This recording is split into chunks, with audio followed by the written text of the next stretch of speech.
The emergency room doors at Mercy Ridge Hospital in Havenbrook exploded open like a bomb had detonated.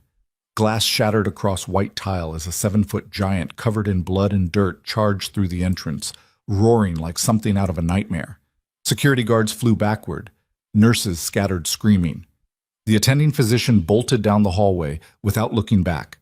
And in the center of the chaos, one nurse, the quiet one everyone dismissed as too careful, too intense, too damaged from whatever military past she never talked about, stood absolutely still.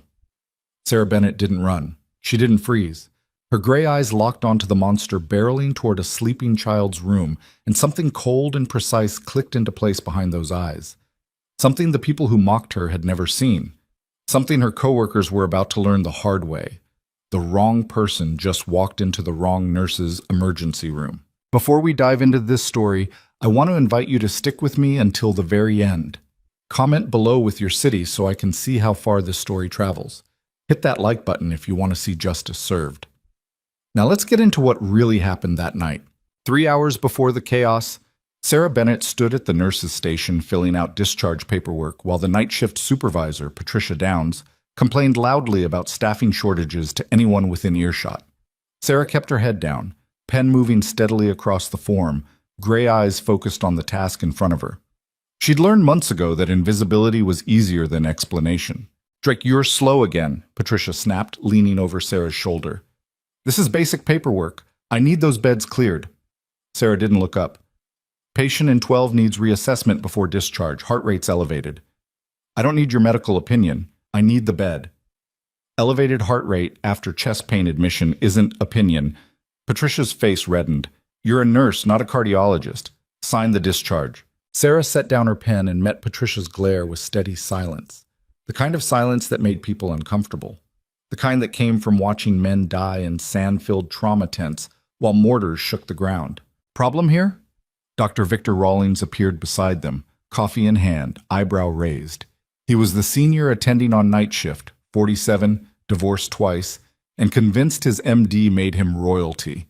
He'd made it clear from Sarah's first week that he found her intensity off-putting. "Nurse Bennett is questioning discharge protocols," Patricia said quickly. Victor glanced at Sarah with the same look he'd give a medical student who'd suggested something idiotic. "Patient 12 has been stable for 6 hours. Normal EKG. No enzyme elevation. You want to keep him because of anxiety-related tachycardia?" "I want him observed another 2 hours." "Based on what? Your gut feeling?" Victor's smile didn't reach his eyes. "This is evidence-based medicine, not battlefield triage. We don't hold beds because you're overly cautious." Sarah's jaw tightened imperceptibly. "His presentation is textbook anxiety, which you'd recognize if you spent less time second-guessing actual physicians." Victor turned to Patricia. "Discharge him. And Drake, next time you want to practice medicine, go to medical school." He walked away. Patricia smirked and followed. Sarah returned to her paperwork, face expressionless, hand steady. She'd heard worse, done worse, survived worse. But the patient in 12 was discharged 90 minutes later, and Sarah was proven right when paramedics brought him back 45 minutes after that. Full cardiac arrest in his driveway. The code lasted 18 minutes. They got him back, but the brain damage from oxygen deprivation meant he'd never be the same. Victor blamed the patient for not disclosing his full history. Patricia blamed the paramedics for delayed response time. Nobody blamed Sarah for being right. Nobody apologized for ignoring her. That was 2 weeks ago. Tonight, Sarah worked the same station, same shift, same quiet intensity that made people uncomfortable. The ER buzzed with its usual controlled chaos. Drunk college students, elderly patients with medication issues, a construction worker with a smashed finger. Standard Friday night in Havenbrook. Until the radio crackled. "All units, we have reports of a violent suspect on foot, northbound on Fisher Avenue. Multiple taser deployments ineffective. Suspect is extremely large, covered in blood, appears disoriented and aggressive. Approach with extreme caution." Sarah's head lifted. Fisher Avenue was 4 blocks south. Subject is not responding to verbal commands. Witnesses report erratic behavior, superhuman strength, heading toward the commercial district. Sarah stood, walked to the window. The hospital sat at the north end of the commercial district. brightest building for miles, visible from anywhere downtown. She turned and walked quickly to Patricia's desk. "We need to initiate lockdown protocol." Patricia looked up from her phone. "What?" "Police are pursuing a violent suspect 4 blocks south. He's heading this direction. We should lock the ER entrance." "Sarah, we don't shut down emergency services because of street crime. He's disoriented and heading toward the brightest visible structure. That's us." "You're not security. You're not police. You're barely a competent nurse most days." Patricia's voice carried across the station. "Go back to your station and let the professionals handle their jobs." Victor appeared from the break room holding a sandwich. "What's the drama now?" "Nurse Bennett wants to lock down the ER, Patricia said with exaggerated patience. Victor laughed. "Of course she does. Drake, this is a hospital, not a military base. We don't go into defensive positions every time there's trouble downtown." "The suspect is moving directly toward—" "I really don't care." Victor took a bite of his sandwich. "You know what your problem is? You can't let go of whatever happened overseas. You see threats everywhere. It's exhausting and it's unprofessional." Sarah's expression didn't change. "I'm requesting we follow safety protocol. And I'm telling you to get back to work before I write you up for creating panic." Victor walked away. "Patricia, if she keeps this up, document it. I'm tired of the paranoia." Sarah returned to her station. She pulled out her phone, checked the police scanner app she'd kept since her last deployment. The chatter was getting worse. "Suspect has injured 2 officers, continuing northbound. Appears to be in medical distress but extremely dangerous." She looked at the ER entrance. Glass doors. Minimal security. 1 guard, 63 years old, 6 months from retirement. His name was Dennis. He had 3 grandchildren. Sarah walked to Dennis's post. "Have you heard the radio traffic?" Dennis looked up from his crossword puzzle. "Heard something about trouble downtown. We okay?" "I think we should lock the entrance." "Dr. Rawlings would have my head. You know we don't lock down without admin approval." "Dennis, I need you to trust me." Something in her voice made him straighten. He'd been working hospital security for 22 years. He knew the difference between nervous and serious. "What are you hearing?" "Violent suspect, multiple officers down, heading directly toward us. We have maybe 3 minutes." Dennis stood, hand moving toward his radio. "I'll call it in." The police scanner erupted with overlapping voices. "Suspect has reached Mercy Plaza, heading toward the hospital entrance. All units converge. We need immediate backup." Dennis's face went pale. "That's half a block." The waiting room held 14 people, 2 elderly patients, a mother with twin toddlers, a teenager with a broken arm, normal people having bad nights, about to have the worst night of their lives. Sarah's training kicked in automatically. She moved to the center of the waiting room, voice calm and clear. "Everyone, I need you to move to the hallway behind the nurse's station right now. This is not a drill." The mother looked up, confused. "What's happening?" "Move now, quickly. Take your children." Something in Sarah's tone, the absolute authority, the complete lack of panic, made people respond. They stood. They moved. The elderly patients needed help. Sarah grabbed a wheelchair, got the first one moving, signaled to another nurse to help the second. Patricia appeared, furious. "What the hell are you doing? You can't evacuate the waiting room without—" The front entrance exploded inward. Glass shattered across the floor in a crystal wave. The metal frame buckled and twisted, and through the wreckage came something that looked barely human. Cole Brennan stood 6'10" and weighed 290 pounds. He'd been a steel worker for 15 years, a father of 2, a youth football coach. But right now, covered in blood and mud, eyes wild with confusion and pain, face contorted in agony, he looked like a monster from humanity's worst nightmares. He didn't walk through the entrance. He crashed through it. Dennis stepped forward, hand on his pepper spray. "Sir, you need to—" Cole swung one massive arm in a semicircle. He didn't aim, didn't target, just swung in blind desperation. His forearm caught Dennis across the chest and sent the security guard flying backward into the admissions desk. The impact sounded like a car crash. Dennis crumpled, unconscious before he hit the ground.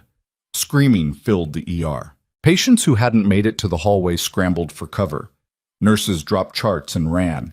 Medical equipment crashed to the floor. Cole stumbled forward, roaring, not in rage but in desperate animalistic confusion. Patricia screamed and dove behind the nurse's station. Victor appeared at the far end of the hall, took one look at the carnage, and sprinted in the opposite direction. His white coat disappeared around the corner so fast it might have been a magic trick. Sarah stood in the center of the chaos, perfectly still. Her eyes tracked Cole's movement, the uneven gait, the way his left leg couldn't support his full weight, the confusion in his eyes. Not malice, not calculation, just pure disoriented panic, the blood covering his work clothes, the way his massive hands clutched at his head. This wasn't violence. This was medical emergency presenting as violence. And then she saw where he was heading. Trauma Bay 7, where a 6-year-old girl named Emma Cho lay sleeping, recovering from an appendectomy performed that afternoon. The curtain was pulled back. The room was visible. The small shape in the bed was obvious. Cole lurched toward it. Sarah moved. She didn't run toward him. She didn't shout. She cut across his path at an angle, putting herself between the giant and the child's room. Her hand found the crash cart as she passed, fingers closing around the emergency sedation kit strapped to the side. "Sarah, get out of there!" Patricia screamed from behind the desk. Sarah ignored her. She stopped 6 feet in front of Cole, directly in his path, and stood still, waiting. Cole's wild eyes found her. He roared again, spittle flying, massive fists clenched. He charged. Every civilian in that ER saw suicide. Every person watching thought they were about to witness a murder. But Sarah didn't see a monster. She saw a 290-pound mass moving with compromised balance, favoring the right leg, momentum carrying him forward faster than his brain could process. She'd stopped charging men before, men with weapons, men with training, men who actually wanted to kill her. This man was just scared and dying. Cole swung. Sarah dropped. His fist sailed over her head close enough to feel the wind. She moved inside his reach where his size became a disadvantage and struck the outside of his weakened left knee with her forearm. Not hard enough to break it, just hard enough to collapse the leg that was already failing. Cole's momentum carried him forward, but his support gave out. He pitched sideways, arms windmilling. Sarah's other hand already had the sedation syringe out. As he fell past her, she drove it into the thick muscle of his thigh, thumb slamming the plunger with the same precision she'd used 100 times in field hospitals while mortars shook the walls. 10 milligrams of midazolam combined with ketamine, enough to drop a bull. Cole crashed to the floor 6 inches from Emma's doorway.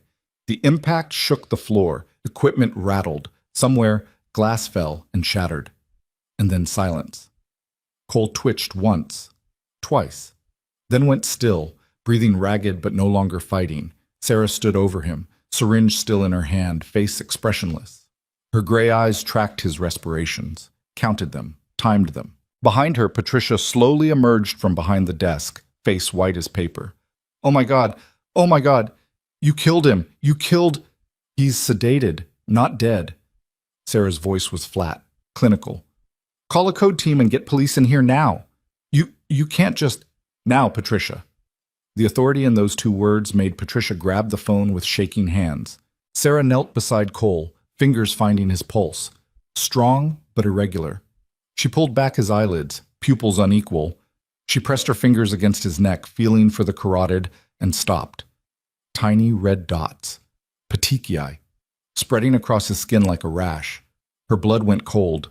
She pulled back his shirt. More of them, across his chest, his shoulders. The telltale sign of something catastrophically wrong. "I need a gurney," she shouted, "and get me an oxygen mask. He's going into respiratory distress." 2 nurses appeared, hesitant, terrified. Sarah's voice cut through their fear like a drill sergeant's. "Move, now! He's a patient, not a threat." They moved. The ER doors burst open again. This time it was police. 8 officers, weapons drawn, flooding into the space. The lead officer saw Cole on the ground, saw Sarah kneeling beside him, saw the carnage. "Step away from the suspect." Sarah didn't move. "He's not a suspect. He's a patient in acute medical distress." "I said step away." "And I said he's dying. You want to arrest him, you can do it after I save his life." The officer stared at her, at this small, quiet nurse covered in someone else's blood, kneeling beside a giant, speaking with absolute unwavering authority. "He attacked a hospital, assaulted a security guard. We have orders. He's suffering from neurological compromise. Look at his eyes. Look at the petechial rash. This isn't violence. This is a medical emergency presenting as aggression. A younger officer lowered his weapon slightly. What's wrong with him? I don't know yet, but if you want him alive to answer questions, let me work. The lead officer hesitated, then stepped back. Make it fast. Backup is 2 minutes out. Sarah returned her attention to Cole. His breathing was getting worse, shallow, rapid. The sedation was suppressing his respiratory drive. She'd known that risk. Taken it anyway, because the alternative was him reaching that child. Now she had to keep him alive. The gurney arrived. It took 4 nurses and 2 officers to lift Cole's massive frame onto it. Sarah directed every movement, maintaining cervical spine precaution without being asked, protecting the left leg she'd recognized as injured. They wheeled him toward Trauma Bay 1. Patricia appeared, wringing her hands. Dr. Rawlings needs to... Dr. Rawlings ran. Sarah cut her off. Where is he? Patricia's mouth opened and closed. He went to secure the other patients. He abandoned the ER during a violent emergency. That's what you mean to say. You can't talk about an attending physician like, I can and I am. Now get me a portable x-ray and a complete metabolic panel. I need imaging of his left femur and a toxicology screen. You can't order tests. You're not... Sarah stopped walking, turned, fixed Patricia with a look that made the older woman take a step backward. Right now, I'm the only person in this ER who didn't run or hide while a patient was dying. So either help me save his life or get out of my way. Patricia stumbled backward, face flushed with humiliation and rage. But she didn't argue. She grabbed a nearby resident and started barking orders. In Trauma Bay 1, Sarah worked with mechanical efficiency. Oxygen mask on Cole's face. IV line established. Monitor leads attached. The resident, a kid named Marcus Chen who looked about 19, assisted with steady hands. What are we looking at? Marcus asked quietly. Unknown, but the presentation is wrong for drugs. No track marks. Pupils are reactive but unequal. The aggression appeared sudden and uncontrolled. And look at this. She pointed to Cole's exposed chest. The petechiae had spread further, tiny hemorrhages under the skin, like pinpricks of blood. Marcus's eyes widened. That's not good. No, it's not. The portable x-ray arrived. Sarah positioned the machine herself, taking images of Cole's left leg. When the films developed on the digital screen, she went very still. Oh no. Marcus looked over her shoulder. Is that massive femur fracture? Look at the displacement. That break is catastrophic. He was walking on that? No, he was in shock on that. The adrenaline and neurological compromise kept him moving despite the injury. What would cause that level of fracture and the skin hemorrhages? Sarah was already moving, pulling up Cole's shirt further, examining his torso. Looking for something, finding it, a massive bruise across his ribs. Recent. And when she pressed gently, she felt the grinding of broken bones beneath. He fell, she said quietly. Construction accident, maybe. Fell from significant height. Broke his femur, fractured ribs. The impact was severe enough to cause... She stopped. Her face went pale. "'Cause what?" Marcus pressed. Sarah looked at the petechiae again, looked at the neurological symptoms, the sudden violent behavior, the confusion, the respiratory distress. Fat embolism syndrome. The words hit her like a physical blow. She'd seen it twice before. Once in a helicopter crash survivor. Once in a soldier with a catastrophic vehicle impact injury. Both times, the patients had gone from lucid to violently confused to respiratory failure within hours. The bone marrow from the shattered femur had released fat particles into Cole's bloodstream. Those particles had traveled to his lungs, his brain, creating tiny clots and hemorrhages throughout his body. The neurological symptoms presented as rage and confusion. The lung involvement caused respiratory failure. And the sedation she'd given him, necessary to stop the rampage, was now suppressing his already compromised breathing. She'd saved the child. But she might have just killed the patient. Marcus, get me the attending on call right now. Dr. Rawlings is nowhere to be found. Get me anyone with surgical privileges. This patient needs emergency orthopedic surgery and respiratory support, or he dies in the next 30 minutes. Marcus ran. Sarah looked at the monitors. Cole's oxygen saturation was dropping. 94%. 92. 90. The doors opened, but it wasn't a surgeon. It was Dr. Victor Rawlings, white coat somehow still pristine, face arranged in an expression of concerned authority. Behind him stood Patricia and two hospital administrators in suits. Victor looked at Sarah, then at Cole, then back to Sarah. "Nurse Bennett, step away from the patient." Sarah didn't move. "He has fat embolism syndrome. He needs emergency surgery." "I'll determine what he needs. You've done quite enough. His oxygen saturation is dropping. He's going into respiratory." "I said step away." Victor's voice cracked across the room. "You assaulted a violent suspect with unauthorized sedation. You countermanded hospital protocol. You created a liability nightmare. Security is going to escort you off the floor, and you're going to remain in the break room until we sort out this disaster." Sarah stared at him. "This disaster? You ran. You abandoned the ER during a violent emergency." Victor's face went red. "I secured the perimeter and protected other patients." "You disappeared for 12 minutes. I know, I timed it. How dare you?" "The security cameras will show everything. Where you went, how long you were gone, who stayed, and who ran." The room went very quiet. One of the administrators, a sharp-eyed woman named Helen Marks, stepped forward. "Dr. Rawlings, is it true you left the ER during the incident?" "I was ensuring other areas were secure." "For 12 minutes?" The situation required, we'll review the footage." Helen's voice was ice. She turned to Sarah. "Nurse Bennett, you administered sedation to a violent individual. That's outside your scope of practice." "I administered emergency sedation to a patient in acute neurological crisis who was about to harm a child. That's within my scope as a combat-trained emergency nurse, and it saved 2 lives." "Combat-trained?" Patricia sputtered. "What is that even—" "I spent 4 years attached to forward surgical teams in active combat zones. I've run trauma response in field hospitals under mortar fire. I've treated mass casualties with limited resources. And I've seen fat embolism syndrome twice before, which is why I recognize it now." Helen's expression shifted. "You have military medical experience?" "Yes." "And you're certain of this diagnosis?" "Look at the petechial rash. Look at the femur fracture on imaging. Look at his neurological presentation and respiratory decline. It's textbook fat embolism syndrome. And if we don't get him into surgery in the next 20 minutes, he's not going to survive." Victor laughed. It was an ugly sound. "This is absurd. You're making a diagnosis based on recognizing a condition I've seen before and you haven't." Sarah's voice was quiet, deadly quiet. "Which is why you missed it completely. I haven't had time to properly examine. You had 12 minutes. You spent them hiding." The heart monitor's alarm cut through the tension. Cole's oxygen saturation had dropped to 85%. Sarah moved immediately, adjusting the oxygen flow, repositioning the mask.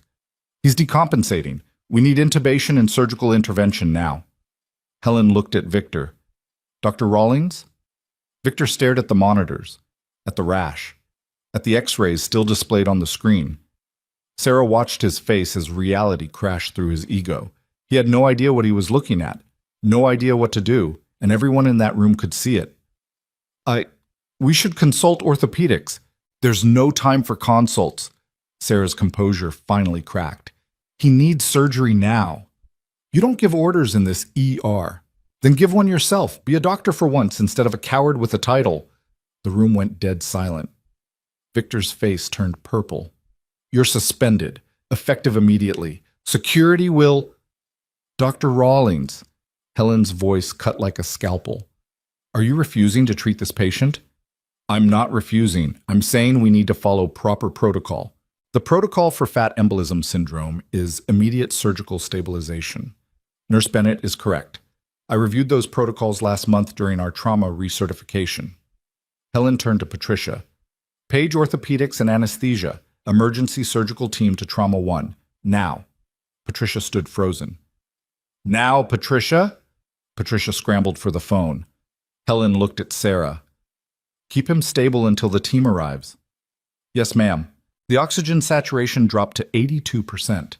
Sarah made a decision. "Marcus, get me intubation supplies." Victor sputtered. "You can't intubate a patient. You're not—" "I can and I have. 27 times in field conditions. Marcus, now!" The young resident ran. Sarah positioned herself at the head of the gurney, hands steady, mind clear. This part she knew. This part was muscle memory burned into her nervous system by necessity and repetition and the screams of dying soldiers. The supplies arrived. Sarah worked with mechanical precision. Laryngoscope, tube, placement, confirmation. Cole's oxygen saturation stabilized at 91%. Behind her, Victor stood frozen, stripped of authority, exposed in front of administrators and staff. The surgical team burst through the doors 5 minutes later. The orthopedic surgeon, Dr. James Park, took one look at the x-rays and swore under his breath.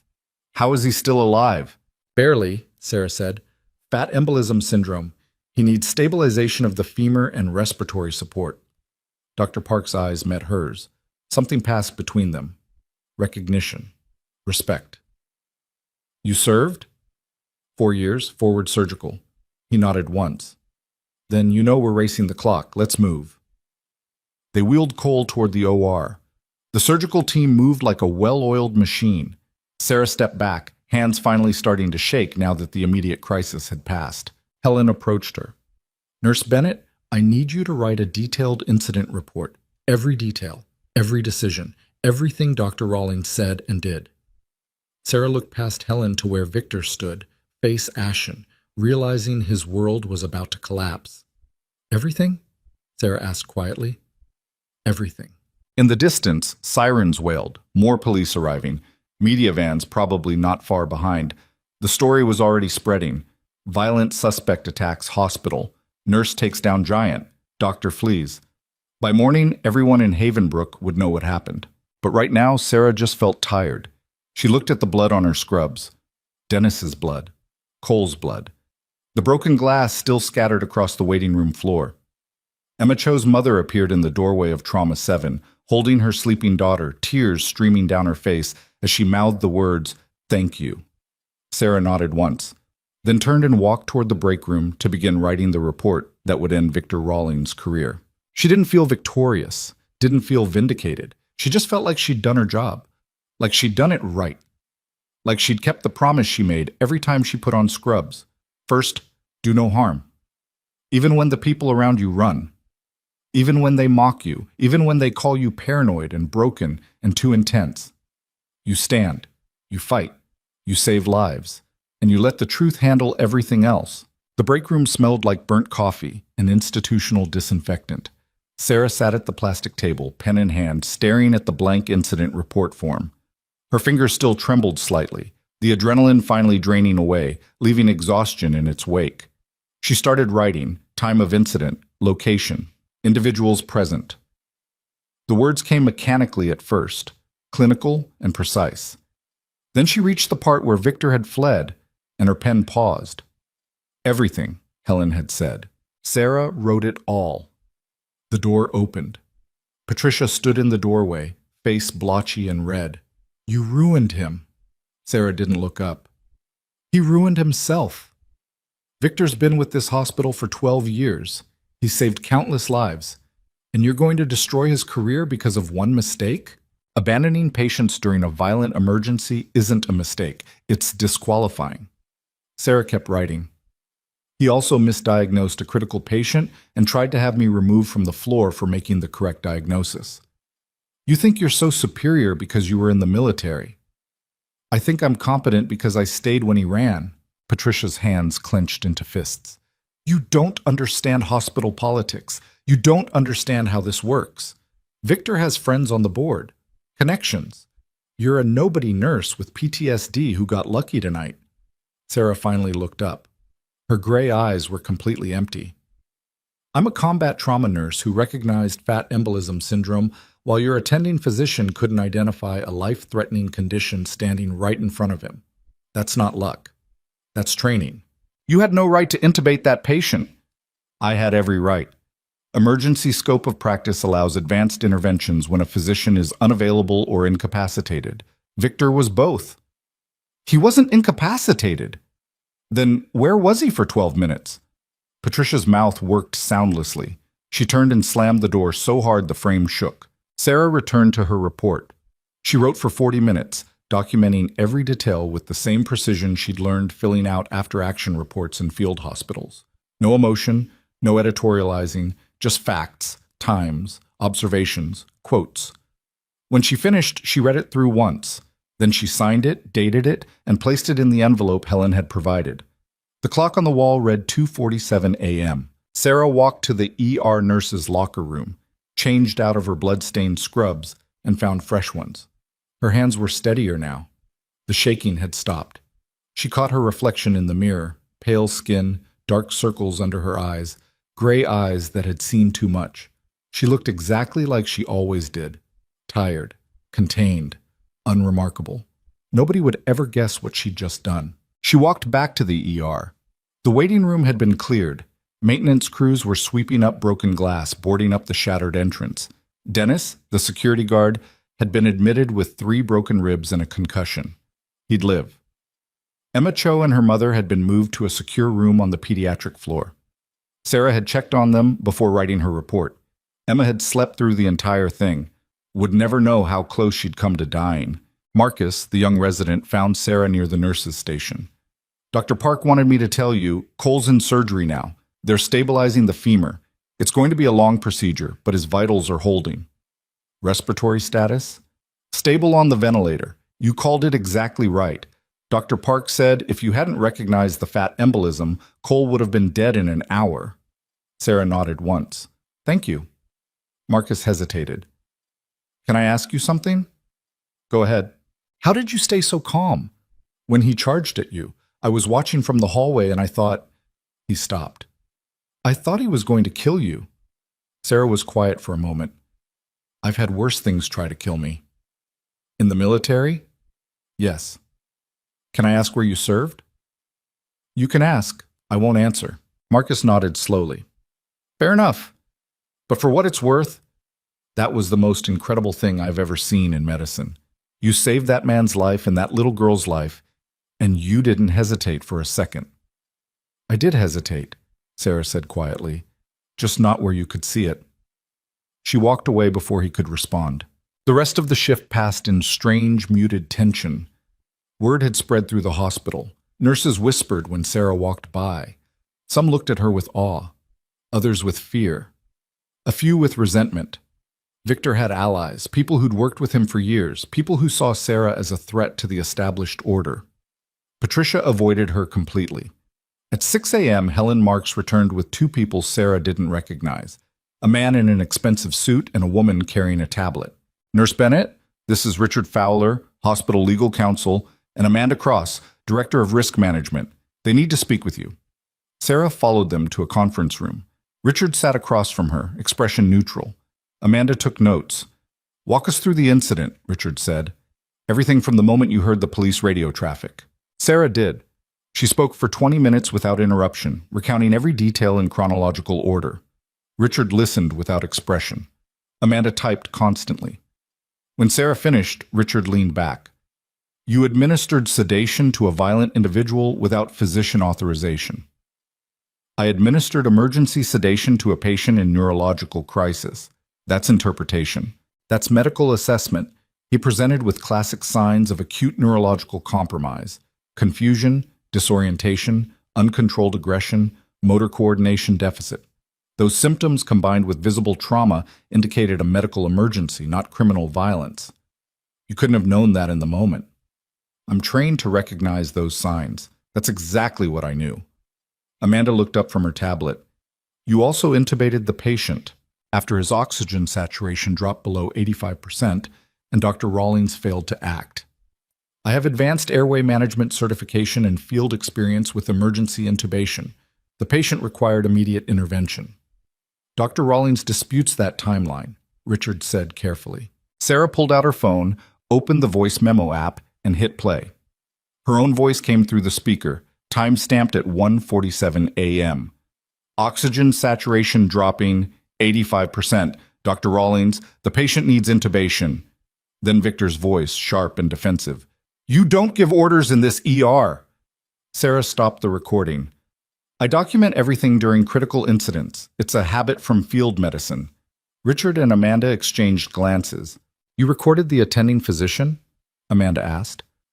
I recorded the patient's medical status and the response from the physician of record, standard practice for documenting clinical decision-making. Richard's expression shifted slightly. Sarah recognized that look.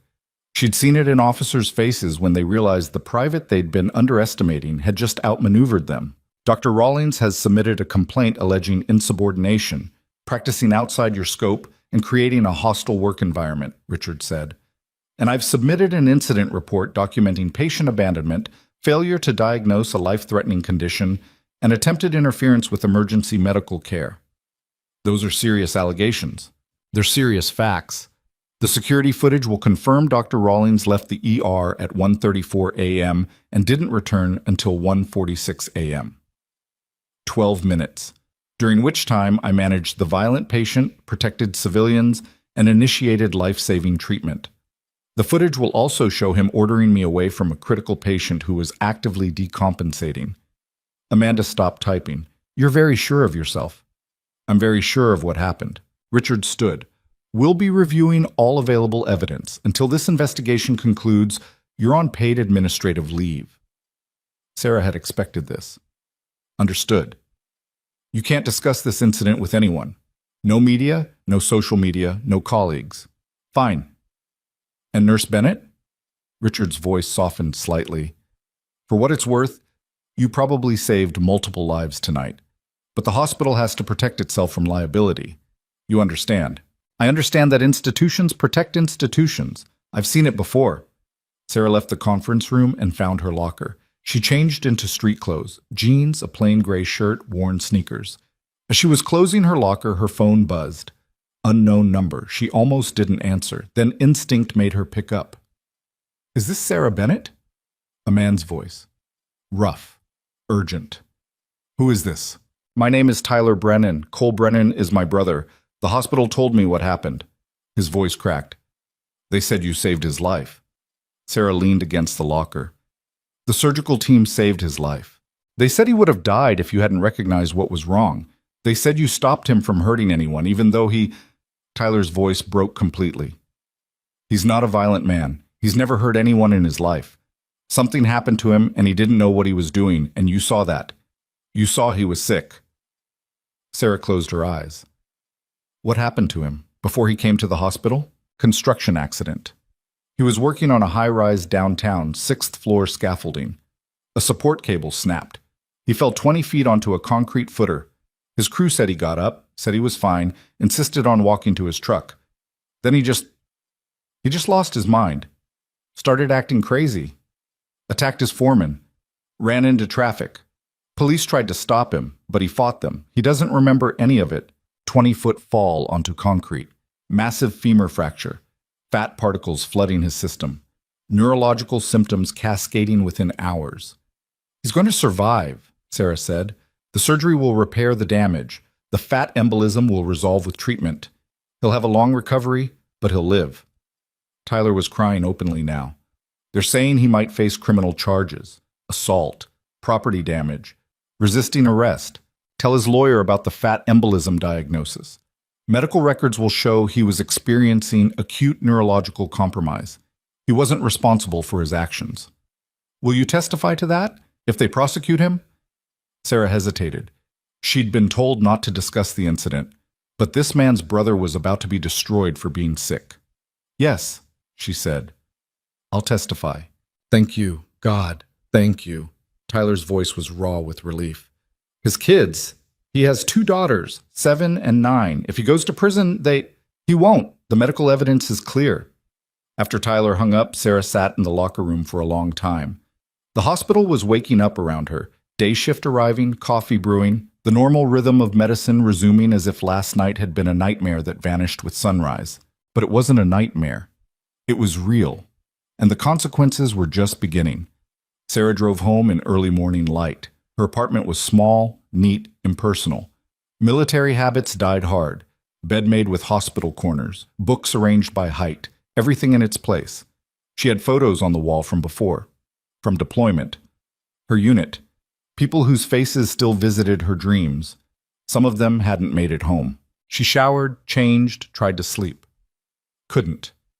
Her mind kept replaying the moment Cole charged, the split-second decision, the knowledge that if she'd miscalculated by inches, by timing, by force, she'd be dead, and so would Emma Cho.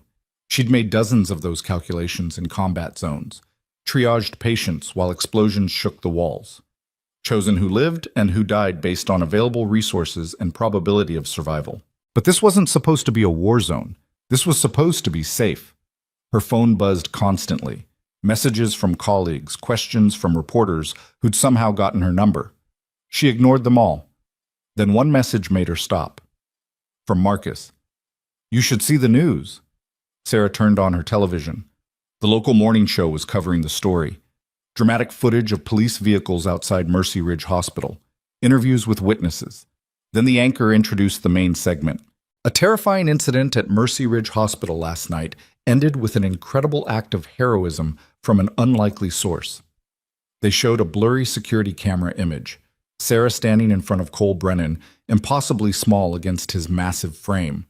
The moment before impact. Sarah Bennett, a nurse with military experience, single-handedly stopped a violent suspect who attacked the emergency room, protecting both patients and staff. The segment included an interview with Emma Cho's mother. She was sobbing. "That nurse saved my daughter's life. That man was heading right for her room, and this nurse just... She didn't run. She didn't hide. She stopped him." Then they interviewed Patricia. Sarah leaned forward. Patricia's face was composed, professional. "We train our entire staff in emergency response protocols. Nurse Bennett followed her training admirably." Followed her training, as if Patricia hadn't mocked her, dismissed her, hidden while Sarah fought. The next interview was worse. Dr. Victor Rawlings sat in his office, looking grave and authoritative. "These situations require split-second decisions.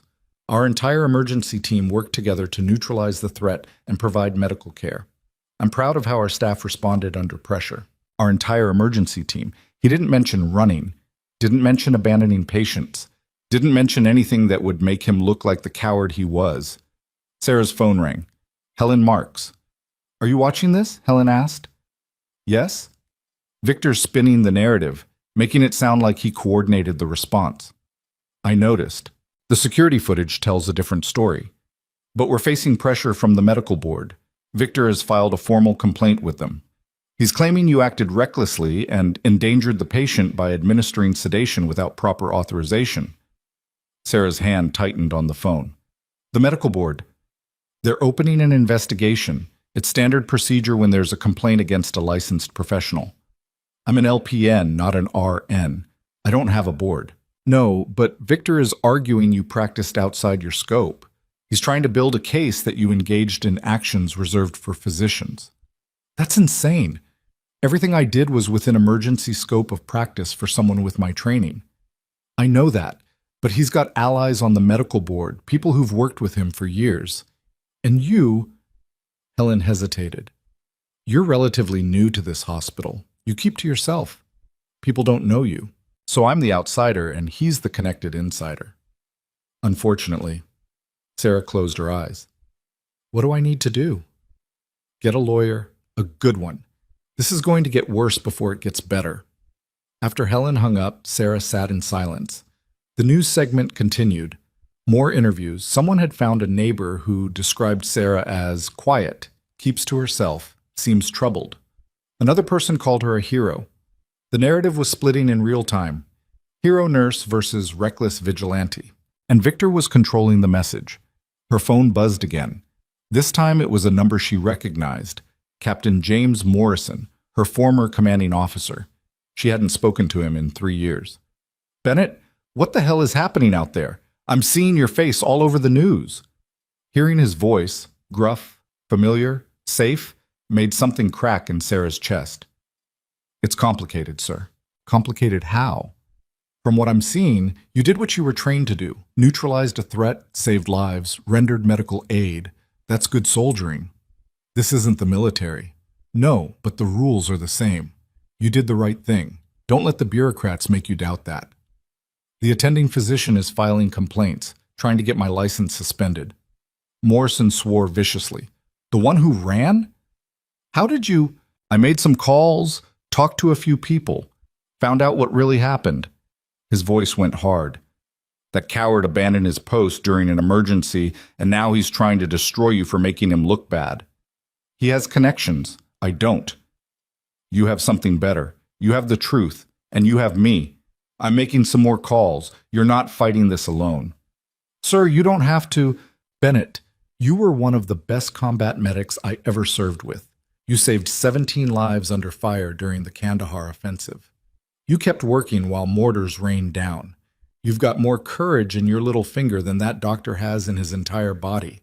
So yes, I damn well am going to help you. Sarah felt her throat tighten. Thank you, sir. Don't thank me. Just don't back down, you hear me? Don't give them an inch. After Morrison hung up, Sarah sat staring at her phone. The news segment had moved on to other stories. Weather, traffic, sports. Last night's violence already fading into background noise. But for her, it was just beginning. 3 days passed. Sarah stayed in her apartment, watching the investigation unfold from a distance. The hospital released a statement praising her heroism while carefully noting that all actions were under review. Victor gave another interview emphasizing teamwork and protocol. Patricia backed up his version of events in a written statement. The security footage existed, but it hadn't been released publicly. The hospital was keeping it internal, reviewing it as part of the investigation. Then on the 4th day, everything changed. Sarah's phone rang at 6 a.m. Unknown number again.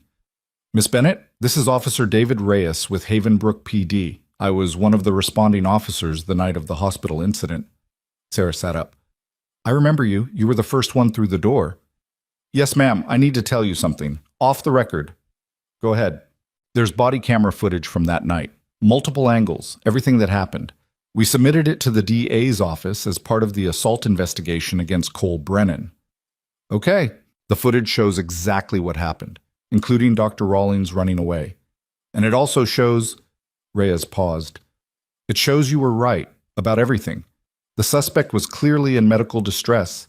His behavior was obviously neurological, not criminal. Any competent physician should have recognized that. Why are you telling me this? Because the DA is getting pressure to prosecute Brennan anyway. Political pressure. The police union wants charges filed for assaulting officers. And your hospital is trying to bury the footage because it makes their doctor look terrible. Sarah's blood went cold. They're going to suppress it. They're trying. But here's the thing. I was a combat medic before I became a cop. Iraq, 2009. I know what you did that night. I saw how you moved, how you assessed, how you acted. That was pure military trauma response. And then I looked you up, found out you served with the 86th Forward Surgical Team. That unit has a hell of a reputation. Officer Reyes, I'm telling you this because you need to know what you're up against. The hospital wants this to go away quietly. The DA wants a conviction to make the police union happy, and you're the only person who can blow up their narrative by telling the truth. They've ordered me not to talk to media. I'm not suggesting media. I'm suggesting you get that footage into the right hands before it disappears, because evidence has a way of getting lost when it's inconvenient. How would I... Cole Brennan's public defender is a woman named Lisa Tran. She's good, smart. She'll know what to do with the footage if she gets it. I'm sending you her contact information right now. This could cost you your job. Yeah, well, I didn't become a cop to railroad sick people into prison. Good luck, Miss Bennett. He hung up. Sarah stared at her phone as the contact information came through. Lisa Tran, public defender's office. She thought about Morrison's words. Don't back down.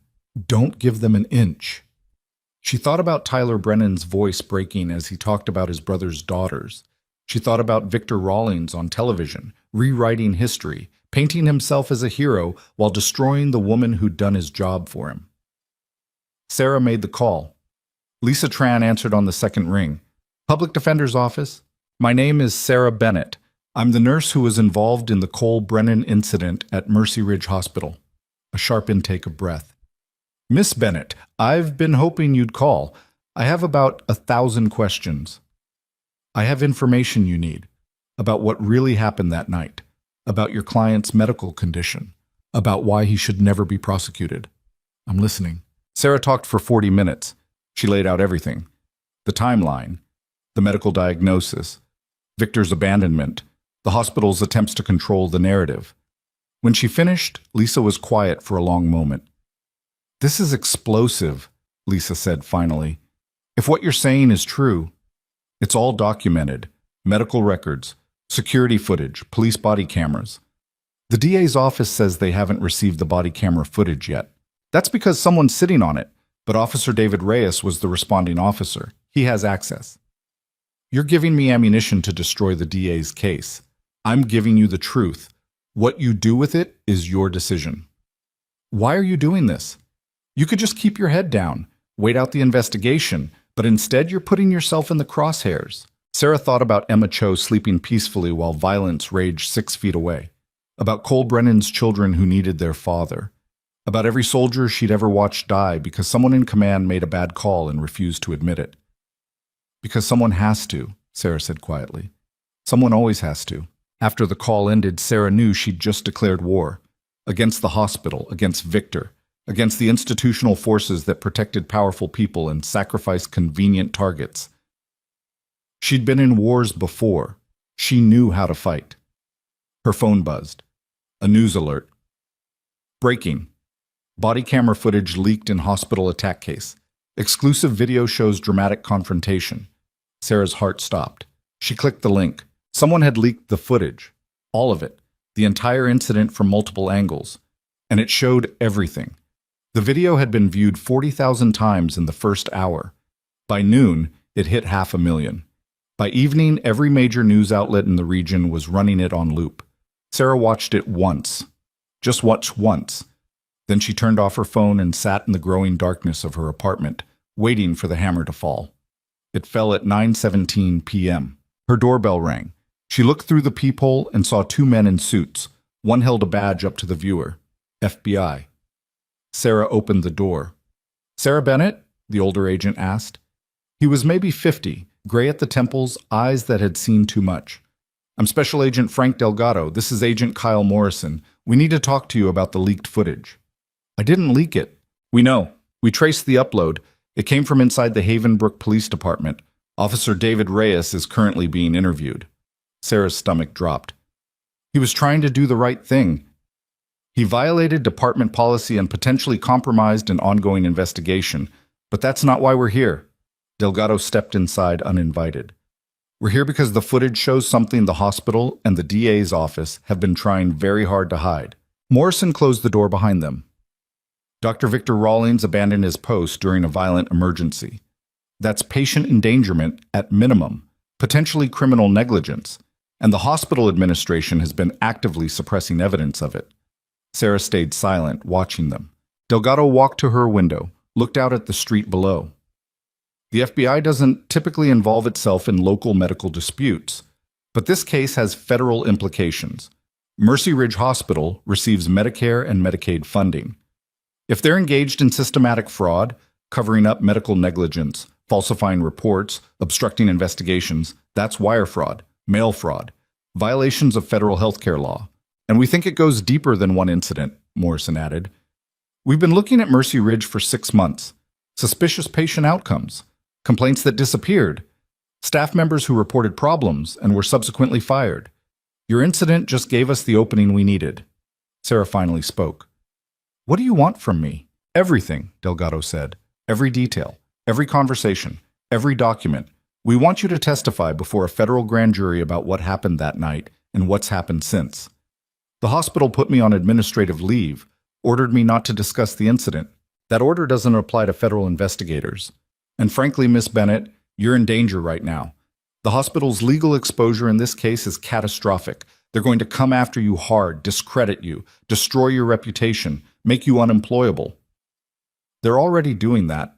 Morrison pulled out a chair, sat down across from her. Then you've got nothing to lose by telling the truth, and maybe everything to gain. Sarah looked at both of them. I want immunity. Delgado raised an eyebrow. For what? For anything they try to charge me with, practicing medicine without a license, assault, whatever charges Victor Rawlings and his lawyers dream up. I want full immunity in writing before I say another word. Delgado smiled slightly. You really were military, weren't you? 4 years, I learned how institutions work, and I learned not to trust promises. Fair enough. Delgado pulled out his phone, made a call. Get me AUSA Brennan. Yes, now. I don't care what time it is. 20 minutes later, a woman named Jennifer Brennan, no relation to Cole, joined them via video call. She was the assistant U.S. attorney handling the federal investigation. Sharp eyes, sharper questions. Miss Bennett, in exchange for your full cooperation and testimony, we're prepared to offer you immunity from any charges related to the incident at Mercy Ridge Hospital. That immunity extends to any potential violations of state medical practice laws, assault charges, or civil liability claims. You will be protected as a federal witness. Is that acceptable? Yes. Then let's begin. Sarah talked for 3 hours. She gave them everything: the ignored warnings, the abandonment, the misdiagnosis, the cover-up, the pressure to stay silent, the leaked conversations, the timeline documented by her voice recordings. When she finished, Jennifer looked grimly satisfied. This is enough for obstruction charges at minimum, possibly conspiracy to commit fraud. We'll need those voice recordings. Sarah handed over her phone. Morrison began downloading files. Delgado leaned forward. Here's what happens next. The grand jury convenes in 2 weeks. You'll testify. The hospital will try to block it. They'll claim privilege, patient confidentiality, all kinds of legal obstacles. But we've got jurisdiction because of the federal funding angle. They can't stop this. What about Dr. Rawlings? He's going to have bigger problems than a medical board investigation. If we can prove he knowingly filed false reports to cover up his negligence, that's federal fraud. He could be looking at prison time.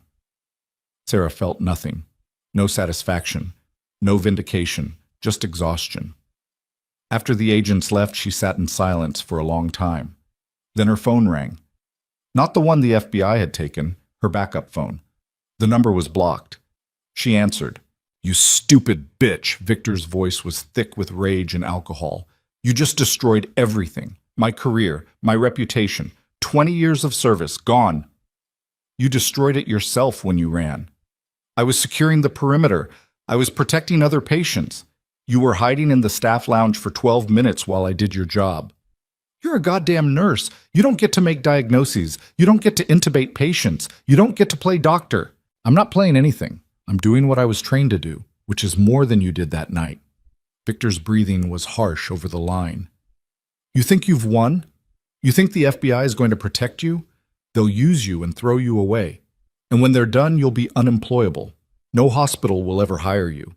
You'll spend the rest of your life answering phones or stocking shelves because you couldn't keep your mouth shut and follow orders.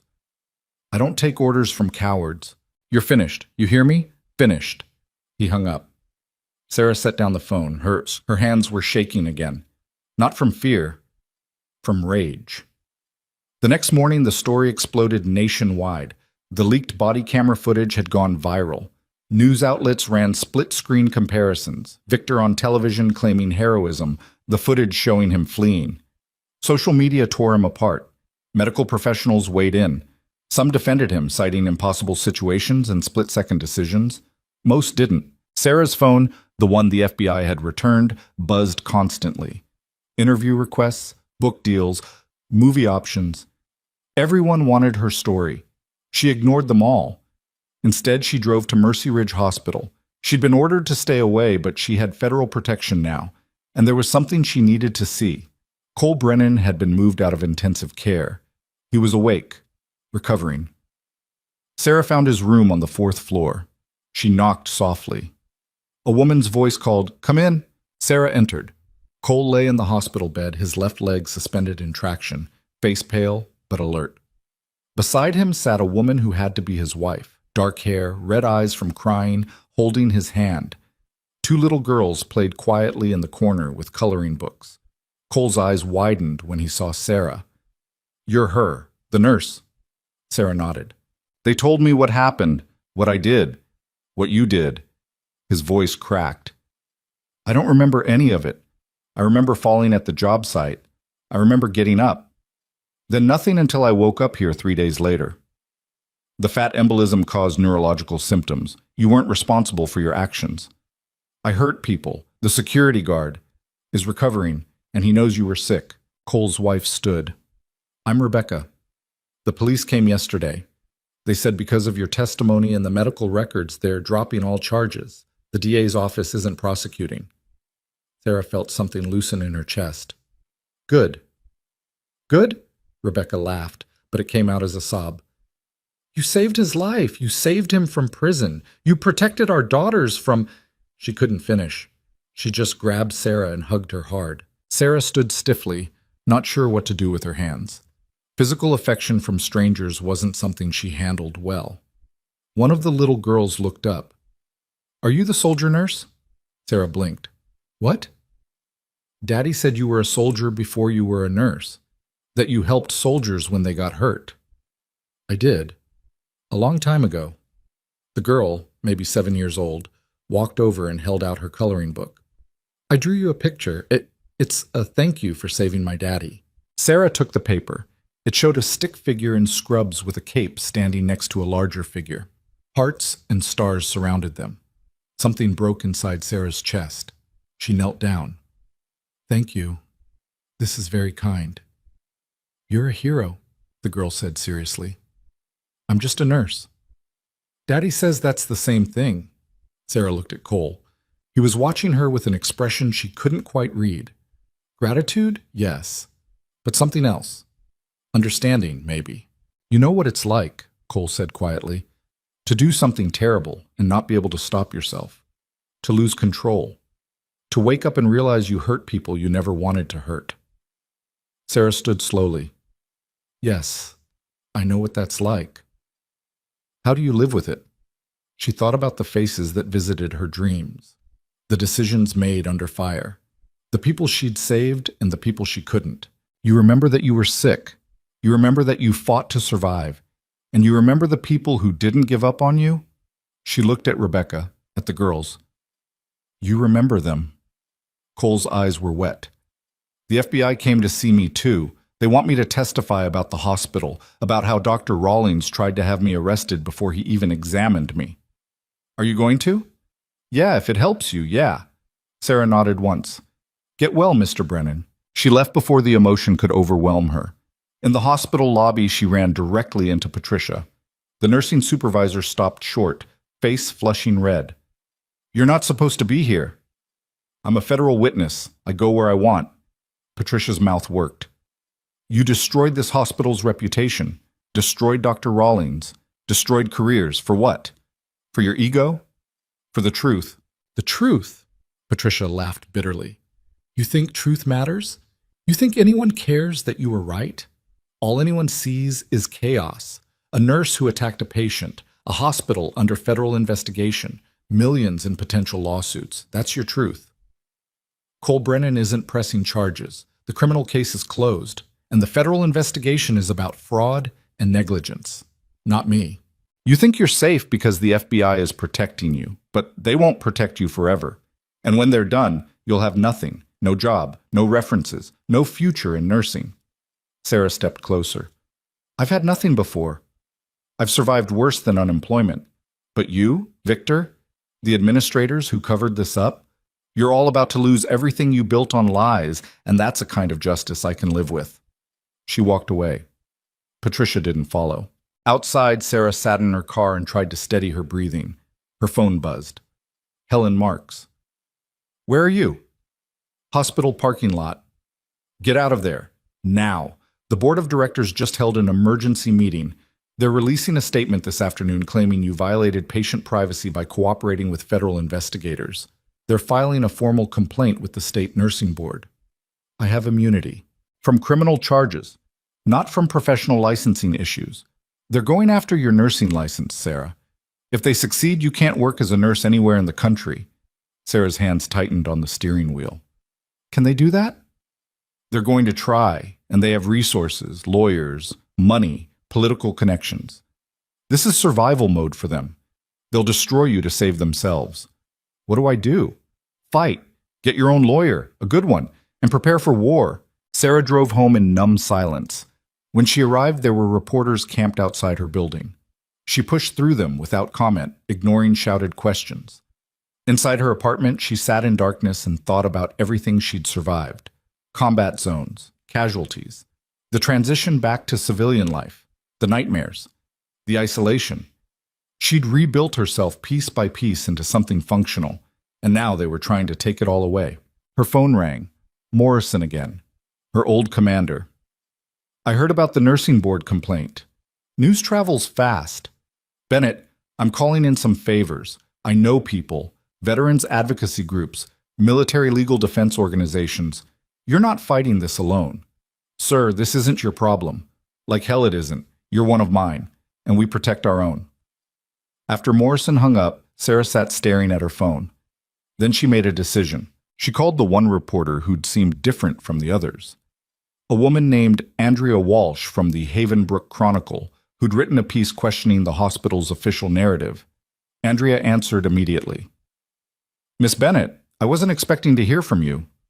I want to tell my story, all of it, on the record. Silence on the line, then, are you sure? Once it's out there, you can't take it back. I'm sure. They're trying to destroy me quietly, make me disappear, discredit me before I can testify. I'm not giving them that chance. When? Now, tonight, before they can stop me. Andrea arrived an hour later with a photographer and a recorder. Sarah told her everything, the military service she never discussed, the combat trauma training, the dismissive colleagues, the night Cole Brennan crashed through the doors, the cover-up, the threats, the federal investigation. The interview lasted 4 hours. When it ended, Andrea looked at her notes with an expression Sarah couldn't quite read. This is going to detonate, Andrea said quietly. When this runs, it's going to destroy careers, maybe the entire hospital administration. Good. They'll come after you harder. You know that, right? This is declaring total war. Sarah thought about Emma Cho's mother thanking her through tears, about Cole Brennan's daughters who still had their father, about Officer Reyes risking his job to leak the truth, about every person who'd chosen courage over convenience. Let them come, Sarah said. I'm done hiding. The article ran the next morning. Front page. Above the fold. The headline, Military Nurses Account, How Mercy Ridge Hospital Covered Up Doctors' Abandonment and Endangered Patients. By 10 a.m., it had been picked up nationally. By noon, protesters were gathering outside Mercy Ridge Hospital demanding accountability. By 2 p.m., the state attorney general announced a separate investigation into the hospital's practices. By 4 p.m., Dr. Victor Rawlings held a press conference. Sarah watched it live. Victor stood at a podium, looking haggard, reading from a prepared statement. These allegations are false and defamatory. I acted appropriately given the circumstances. Miss Bennett is a troubled individual with documented PTSD who has manufactured a narrative to justify her reckless actions. I am confident that a thorough investigation will vindicate me completely. Then he took questions. Dr. Rawlings, the body camera footage shows you leaving the ER during the incident. How do you explain that? I was securing other areas of the hospital. For 12 minutes? The situation was chaotic. Time perception under stress is unreliable. Miss Bennett has recordings of your conversations that night. She documented everything in real time. How do you respond to that? Victor's jaw clenched. I'm not going to dignify manipulated evidence with a response. Are you suggesting she faked the recordings? I'm suggesting she has a history of instability and an agenda. What agenda would that be? Attention, validation, a desire to be seen as a hero. The reporter pressed harder. Sir, multiple witnesses corroborate her account. The security footage supports it. Police officers support it. Your own nursing staff supports it. Are they all lying? Victor's composure cracked. This interview is over. He walked off camera. The feed cut. Sarah's phone exploded with messages, colleagues reaching out, veterans groups offering support, legal organizations offering representation. The tide was turning. Then one message made her stop cold. From an unknown number. You need to see this, now. Attached was a video file. Sarah opened it. The video showed a hospital conference room. Date stamp, 2 days after the incident. Victor sat at a table with 3 administrators and Patricia. The audio was clear. We need to control this narrative, one administrator said. Bennett is a liability. Her military background makes her unpredictable. We need her discredited before she can do more damage. How do we do that? Patricia asked. Victor leaned forward. We file a complaint with the nursing board, practicing outside her scope, administering medications without physician authorization, create enough smoke that even if she's technically in the right, she's unemployable. What about the security footage? We keep it internal, claim patient privacy. The less the public sees, the better. And if she fights back? Victor smiled. It was ugly. Then we destroy her. PTSD diagnosis, unstable, history of violence. By the time we're done, no one will believe anything she says. The video ended. Sarah stared at her phone. Someone inside the hospital had recorded that meeting. Someone had just handed her a nuclear weapon. Her phone rang. Lisa Tran, Cole Brennan's public defender. Please tell me you just received what I think you received. A video of Victor Rawlings and hospital administrators planning to destroy my career? Yes. That's conspiracy. That's witness intimidation. That's obstruction. Sarah, this just became a federal felony case. Who sent it? I don't know. But someone inside that hospital just became a whistleblower. And they just gave us everything we need. Sarah forwarded the video to Special Agent Delgado. His response came back in 30 seconds. Holy shit, don't delete that. Don't share it with anyone else. We're getting a warrant. The next 3 days moved with brutal speed. Federal agents raided Mercy Ridge Hospital, seizing documents and hard drives. The hospital board placed Victor Rawlings on immediate unpaid suspension. Patricia Downs resigned. 2 administrators were placed on administrative leave. The media feeding frenzy intensified. Sarah's face was everywhere. Her military record was dug up and analyzed. Fellow veterans came forward with stories of serving alongside her. Her former commanding officers gave interviews praising her competence and courage. But the attacks came too. Online commenters calling her a glory seeker, medical professionals questioning her judgment, right-wing media painting her as an insubordinate radical, left-wing media making her a symbol of systemic corruption. Sarah ignored it all. She focused on one thing, the grand jury testimony scheduled for the following week. Then, 5 days before she was set to testify, she received a visitor. The knock came at 8 p.m. Sarah looked through the peephole and saw a woman she didn't recognize. Expensive suit, confident posture. Sarah opened the door with the chain still attached. Can I help you? Miss Bennett, my name is Catherine Vance. I represent the Mercy Ridge Hospital Board of Directors. May I come in? No, Catherine smiled. It didn't reach her eyes. I have a proposal that might interest you. I'm not interested in anything the hospital has to offer. Not even $5 million? Sarah's hand froze on the door. Catherine's smile widened. I thought that might get your attention. May I come in now? Sarah released the chain, opened the door. Catherine walked in like she owned the place. Here's the situation, Catherine said, sitting down uninvited. The hospital is facing catastrophic legal exposure. Federal charges, civil lawsuits, loss of accreditation. We're looking at potential bankruptcy. You have the power to make a significant portion of that go away. How? Refuse to testify before the grand jury. Sign a non-disclosure agreement. Accept a financial settlement for emotional distress and career disruption. Walk away. $5 million to stay silent. $5 million to move on with your life.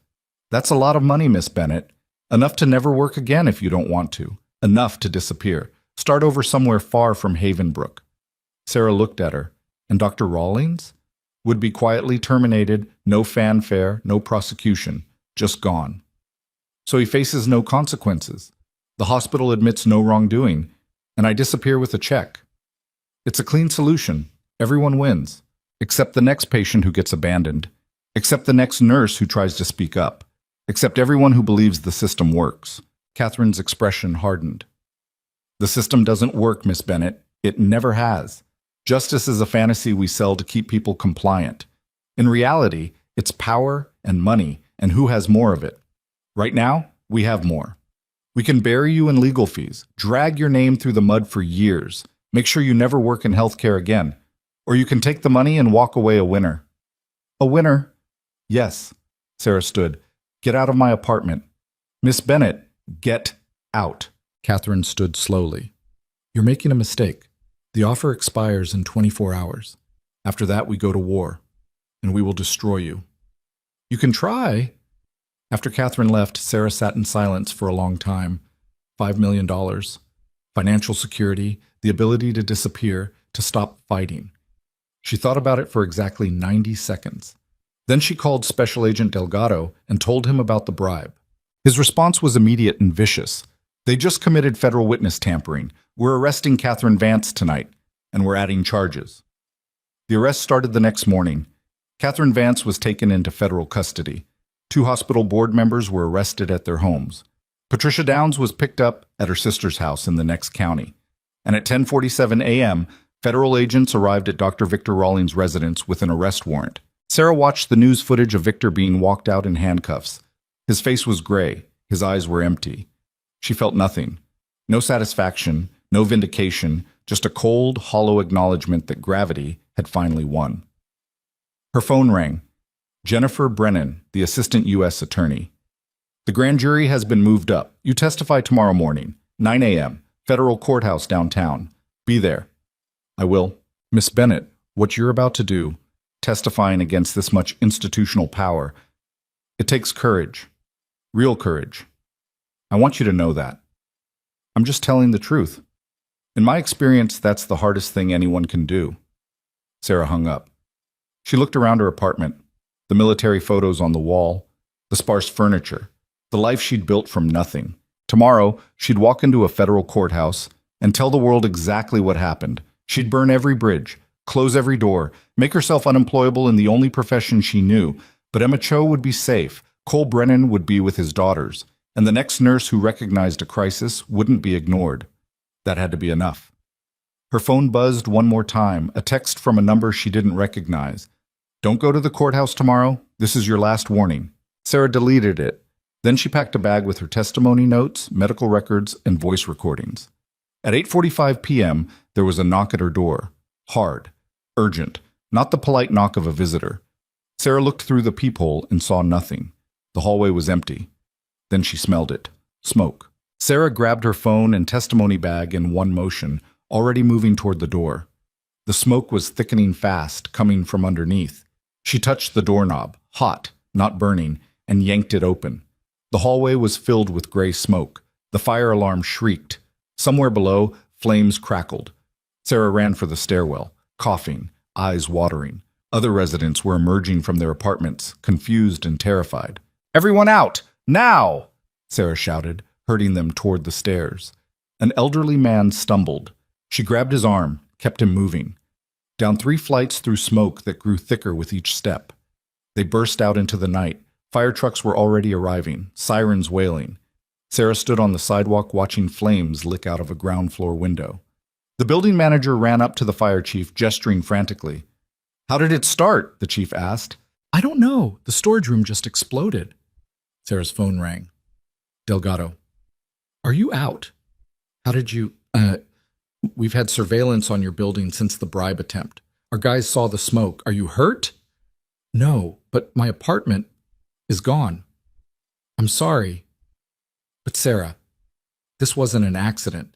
Someone set that fire. We've got footage of a male subject entering the building 20 minutes before the alarm. He went straight to the storage room, came out 3 minutes later, left the building." Sarah's hands tightened on her phone.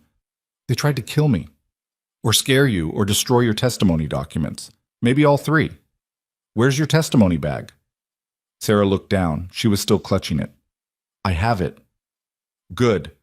Don't let it out of your sight. I'm sending a protective detail to your location right now. You're not going home tonight." "I don't have a home." "You do now. Federal Safe House. Marshals will pick you up in 10 minutes. The line went dead. Sarah stood in the crowd of displaced residents, watching her building burn. Everything she owned was in there. Photos from deployment, her uniforms, the few personal items she'd kept, all of it turning to ash because she'd refused to stay silent. A black SUV pulled up. 2 U.S. Marshals got out. The older one approached. "Miss Bennett, I'm Marshal Tom Reeves. We're taking you somewhere safe." Sarah followed them to the vehicle. As they pulled away, she looked back at the building. Firefighters were getting it under control, but the damage was catastrophic. At least a dozen families displaced. All because someone wanted her dead, or silent, or both. The safe house was a nondescript ranch home in the suburbs, 40 minutes outside Havenbrook. Reeves showed her inside. "You'll stay here until after the testimony. We've got round-the-clock protection. No one gets in or out without our approval." "How long?" "Testimony's tomorrow morning. After that, depends on the threat assessment. Sarah set down her bag. The house was sterile. Generic furniture, no personality, like a hotel room pretending to be a home. Get some sleep, Reeves said. Big day tomorrow. Sleep didn't come. Sarah lay on the unfamiliar bed staring at the ceiling, mind racing. Someone had tried to kill her. Not metaphorically, not legally. Actually tried to burn her alive. That meant the institutional power she was fighting had cracked, stopped pretending to play by rules, resorted to raw violence, which meant she was winning. And they were desperate. Her phone buzzed. Lisa Tran. I heard about the fire. Are you okay? Physically, yes. Sarah, Cole Brennan wants to testify alongside you tomorrow, not just written statements. He wants to face the grand jury and tell them what happened from his perspective. He doesn't have to do that. He knows, but he wants to. He said you stood up for him when everyone else wanted him in prison. Now he's standing up for you. Sarah's throat tightened. Okay, there's something else. The whistleblower who sent us that video. They've come forward. They want to testify too. Who is it? Marcus Williams, the resident who assisted you that night. Sarah remembered him, young, scared, but steady hands. He could lose his career. He's already lost it. The hospital terminated him yesterday, claimed budget cuts. He knows it was retaliation. Now he's furious, and he's got documentation of everything. Patient files, meeting notes, emails showing the cover-up. How many people are testifying? Including you, 7, Cole, Marcus, Officer Reyes, 2 other nurses who witnessed Victor's abandonment, and Dennis, the security guard Victor knocked unconscious. Sarah closed her eyes. An army. A small one, but an army nonetheless. Tomorrow's going to be brutal, Lisa said quietly. The defense attorneys will try to tear you apart, question your judgment, your stability, your motives. You ready for that? I've been cross-examined by enemy combatants. Lawyers don't scare me. Good, because they're bringing in the best.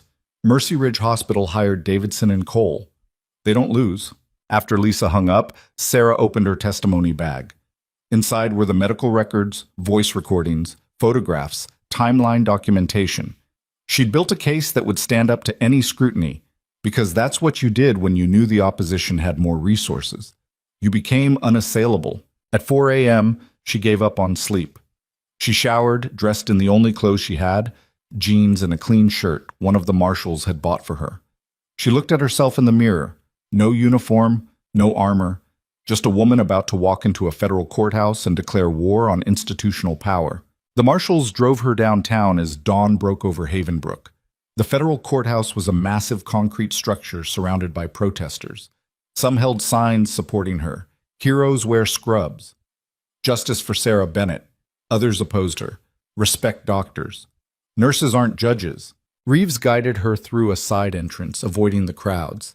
Inside, the courthouse was all marble and echoes. They took her to a private waiting room where Jennifer Brennan was already reviewing documents. You look terrible, Jennifer said without looking up. Someone tried to burn me alive last night. I heard. That works in our favor, actually. Shows consciousness of guilt. The defense will try to spin it as unrelated, but the grand jury will connect the dots. Jennifer finally looked at her. How are you holding up? I'm here. That's all I need. The grand jury is 23 citizens. We need 12 votes for an indictment. We'll get them. Your job is to tell the truth clearly and completely. Don't embellish, don't editorialize, just facts. I understand. The hospital's lawyers can't be in the room during testimony, but they'll be waiting outside. They'll try to intimidate you. Ignore them. At 8:45 a.m., they walked toward the grand jury room. In the hallway, Sarah saw them. 3 attorneys in expensive suits watching her with predatory focus. The lead attorney stepped forward. Miss Bennett, I'm Robert Davidson. We haven't met, but we'll be seeing a lot of each other. Sarah said nothing. Davidson smiled. You're about to commit perjury. You know that, right? Everything you say in there will be used against you in civil court. Every exaggeration, every misremembered detail. We'll dissect your testimony word by word. Then you'll have a lot of truth to dissect. Will we? Or will we have the desperate fantasies of a PTSD-afflicted veteran who can't separate battlefield paranoia from civilian medicine? Sarah stepped closer, close enough to see the calculation in his eyes. I'm sure the grand jury will appreciate hearing how your client tried to have me killed last night. Really helps the innocent hospital narrative. Davidson's smile froze. We had nothing to do with that fire. Then you've got nothing to worry about. Sarah walked past him into the grand jury room. 23 people sat in tiered rows watching her. Normal people. A mix of ages, races, backgrounds. Citizens doing their civic duty. Sarah sat in the witness chair. Jennifer stood to the side. Please state your name for the record, Jennifer said. Sarah Elizabeth Bennett. And your occupation? Licensed practical nurse, currently on administrative leave from Mercy Ridge Hospital. Jennifer walked her through the testimony methodically. The night of the incident, the radio warnings, the ignored protocols, Victor's abandonment, the diagnosis, the cover-up. Every detail backed up by documentation, recordings, timestamps. The grand jurors listened in absolute silence. Some took notes, others just stared. When Jennifer finished, she asked, "Does anyone have questions for the witness?" A woman in the front row raised her hand.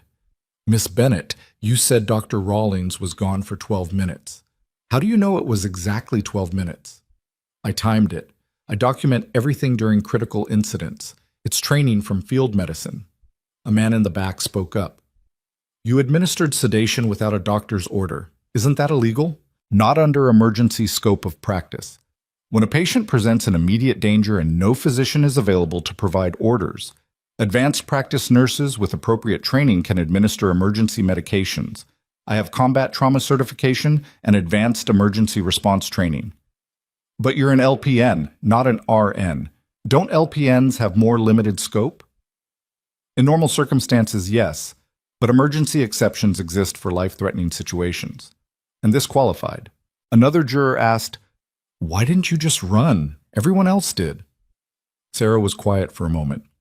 "Because there was a 6-year-old girl sleeping in a room the patient was heading toward, and someone had to stop him." The room went silent. Jennifer introduced the voice recordings, played them for the jury. Victor's voice filled the room, dismissive and arrogant, then later panicked and defensive. The recordings matched Sarah's testimony exactly.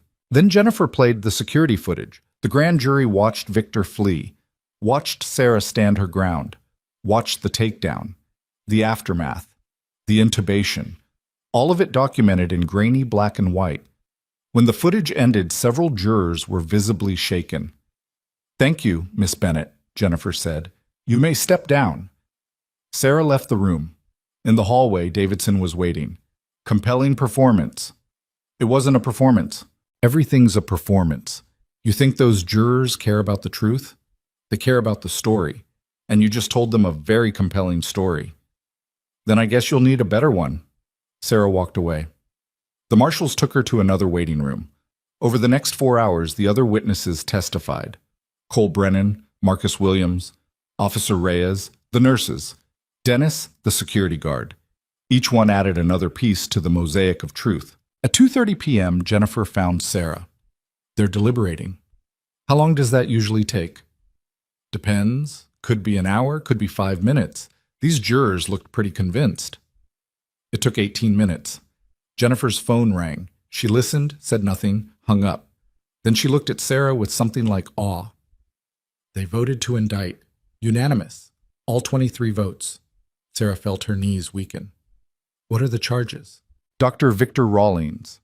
Patient abandonment, filing false reports, obstruction of justice, conspiracy to commit fraud, witness tampering, the hospital board, conspiracy to commit fraud, obstruction of justice, witness intimidation.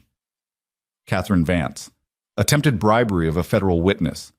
Patricia Downs, filing false reports, conspiracy to obstruct justice. And the arson? Still under investigation, but when they find who did it, attempted murder of a federal witness carries a minimum 20-year sentence. Sarah sat down. After weeks of fighting, months of being dismissed, years of being underestimated, the system had finally listened. Jennifer sat beside her. You know what happens now, right? This goes to trial, federal court, very public, very ugly.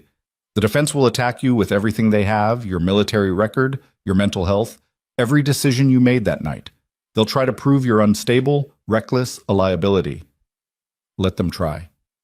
Sarah, I need you to understand. This is going to get worse before it gets better. A lot worse. I've had worse. Jennifer smiled slightly. I believe you. The news broke within the hour. Federal grand jury returns indictments against Mercy Ridge Hospital administrators and staff physician. Media descended on the courthouse. Sarah was escorted out through underground tunnels, avoiding the cameras. Back at the safe house, she watched the coverage. Victor's face was everywhere. The respected doctor now facing federal charges. His lawyer issued a statement calling the indictment a politically motivated witch hunt against dedicated medical professionals. The hospital released a statement expressing disappointment with the indictment and full confidence in their legal team. Cole Brennan gave an interview from his hospital bed. That nurse saved my life and protected my family. Everything she said is true, and I'm grateful people finally listened. Sarah's phone wouldn't stop buzzing. Messages of support from veterans groups, job offers from hospitals across the country, interview requests, book deals. She ignored them all.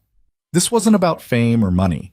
This was about making sure the next nurse who recognized a crisis wouldn't be dismissed, about making sure the next patient wouldn't be abandoned. 3 days later, the trial date was set, 6 months away. Sarah was released from protective custody, but warned to vary her routine, stay vigilant. The marshals gave her a panic button and instructions. She rented a small apartment across town, furnished it minimally, tried to build some kind of normal life while waiting for the trial. But normal was impossible. She couldn't work, still on administrative leave pending the nursing board investigation, couldn't go anywhere without being recognized. The story had made her famous in the worst possible way. 2 weeks after the indictment, she received a certified letter.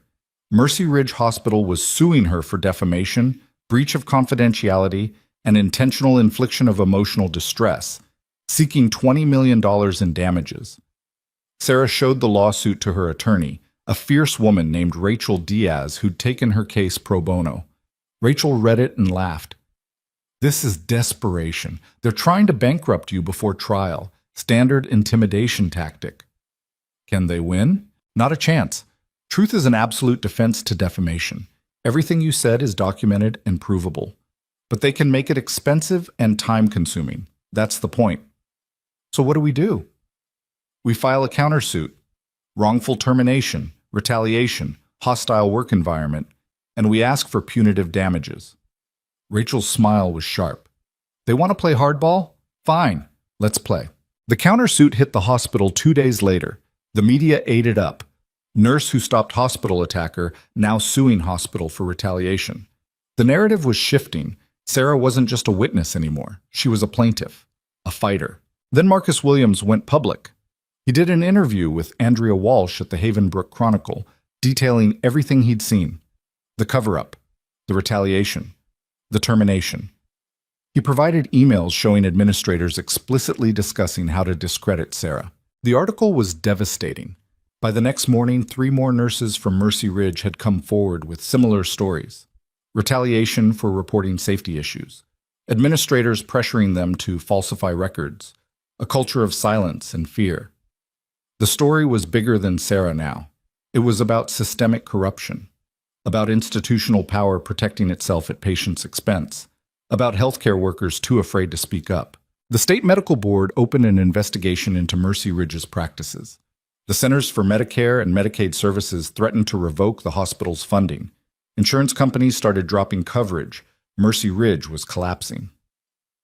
Sarah watched it happen from her apartment. She felt no joy, just a grim satisfaction that gravity was finally working properly. Then, 6 weeks before trial, she received an unexpected visitor. Helen Marks stood at her door, looking 20 years older than the last time Sarah had seen her. "May I come in?" Sarah hesitated, then stepped aside. Helen sat on the couch, hands folded. "I'm not here in any official capacity. I resigned from Mercy Ridge 2 weeks ago." "I heard. I wanted to apologize for not seeing what was happening, for not protecting you, for being part of a system that valued reputation over truth." Sarah said nothing. Helen looked up. "I've worked in hospital administration for 30 years. I thought I understood how things worked. But you showed me I'd become part of the problem.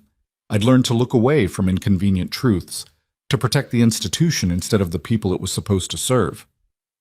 "Why are you telling me this?" "Because I'm testifying for the prosecution. against the hospital, against people I worked with for decades.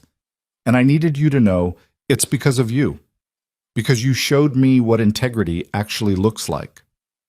Helen stood to leave. At the door, she paused.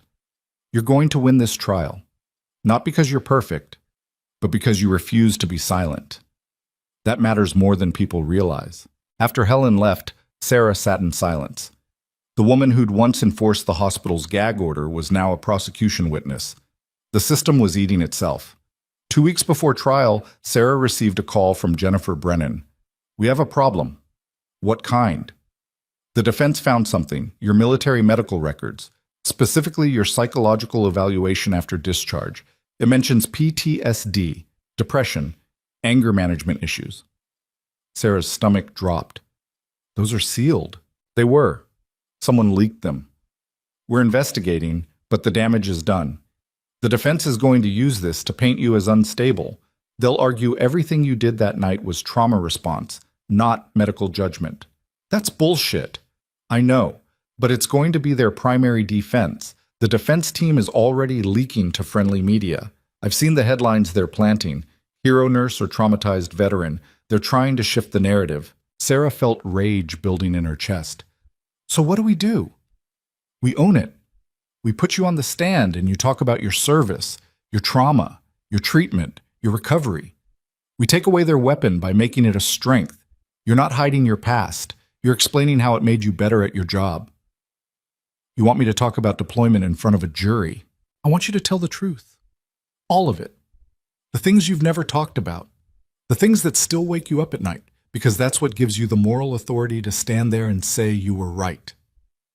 Sarah thought about the faces in her dreams, the soldiers she'd saved, the ones she couldn't, the weight she carried every day.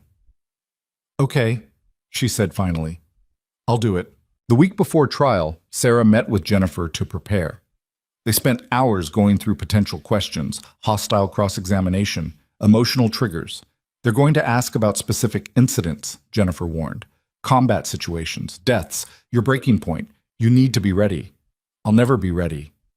Then be honest. That's all juries want. Honesty. The night before trial, Sarah couldn't sleep. She walked through her apartment in darkness, thinking about everything that had led to this moment. The dismissive colleagues, the abandoned patients, the moment she'd decided to stand instead of run. Her phone buzzed. Cole Brennan. I wanted to wish you luck tomorrow. My whole family will be there. The prosecution called me as a witness. You don't have to. Yes, I do.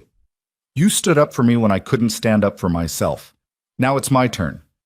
After he hung up, Sarah stood at her window watching the city lights.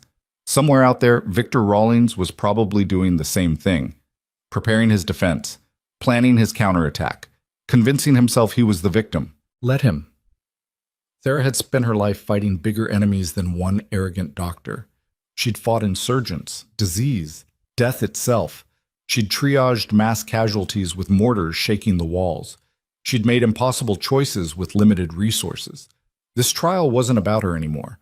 It was about every healthcare worker who'd been silenced, every patient who'd been abandoned, every person who'd spoken truth and been punished for it. Tomorrow, in federal court, surrounded by lawyers and judges and the machinery of justice, Sarah Bennett would do what she'd always done. Stand, fight, refuse to back down. At 6 a.m., the marshals picked her up. The drive to the courthouse was silent. Sarah wore the only professional clothes she owned, a simple black suit Rachel had helped her buy. No jewelry, no makeup, just herself. The courthouse steps were packed with protesters, media, supporters. Sarah walked through the gauntlet with marshals on either side. Someone shouted her name. She didn't look. Inside, the courtroom was massive. Wood paneling, high ceilings, the seal of the federal court hanging behind the judge's bench. The prosecution table was on the left, the defense on the right. And at the defense table sat Dr. Victor Rawlings, flanked by his legal team. He looked at Sarah as she entered. Their eyes met across the courtroom. He smiled. It was the smile of someone who still thought he'd win. Someone who believed power and money and institutional backing were enough. Someone who'd never really faced consequences. Sarah didn't smile back. She just sat down beside Jennifer and opened her testimony binder. The judge entered. Everyone stood. United States of America versus Victor Rawlings, et al. We are here for opening statements. Jennifer stood, walked to the jury box. 24 faces looked back at her. The jury selected from hundreds of potential candidates, people who would decide if the powerful faced justice or walked away. Ladies and gentlemen, Jennifer began, this case is about what happens when a doctor runs and a nurse stands. It's about what happens when institutions choose reputation over truth. It's about what happens when someone with everything to lose decides truth matters more than safety. She gestured to Sarah. Sarah Bennett is not a perfect person. She has scars, trauma, a past that haunts her. But on the night of March 17th, when a violent emergency tore through Mercy Ridge Hospital, she did something remarkable. She didn't run. She didn't hide. She stood between a dying man and an innocent child, and she saved both their lives. And for that, the people she worked for tried to destroy her. Jennifer let that hang in the air. The defense will tell you Dr. Rawlings was securing other areas, that he was protecting patients, that Sarah Bennett acted recklessly. They'll paint her as unstable, traumatized, unreliable. Jennifer walked back to the prosecution table and picked up a stack of documents.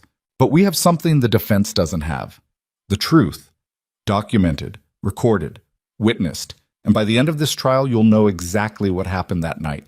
You'll know who ran, who stood, who lied, and who fought for justice when everyone else chose silence. She sat down. Davidson stood for the defense.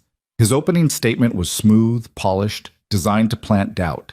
This is a tragedy of misunderstanding.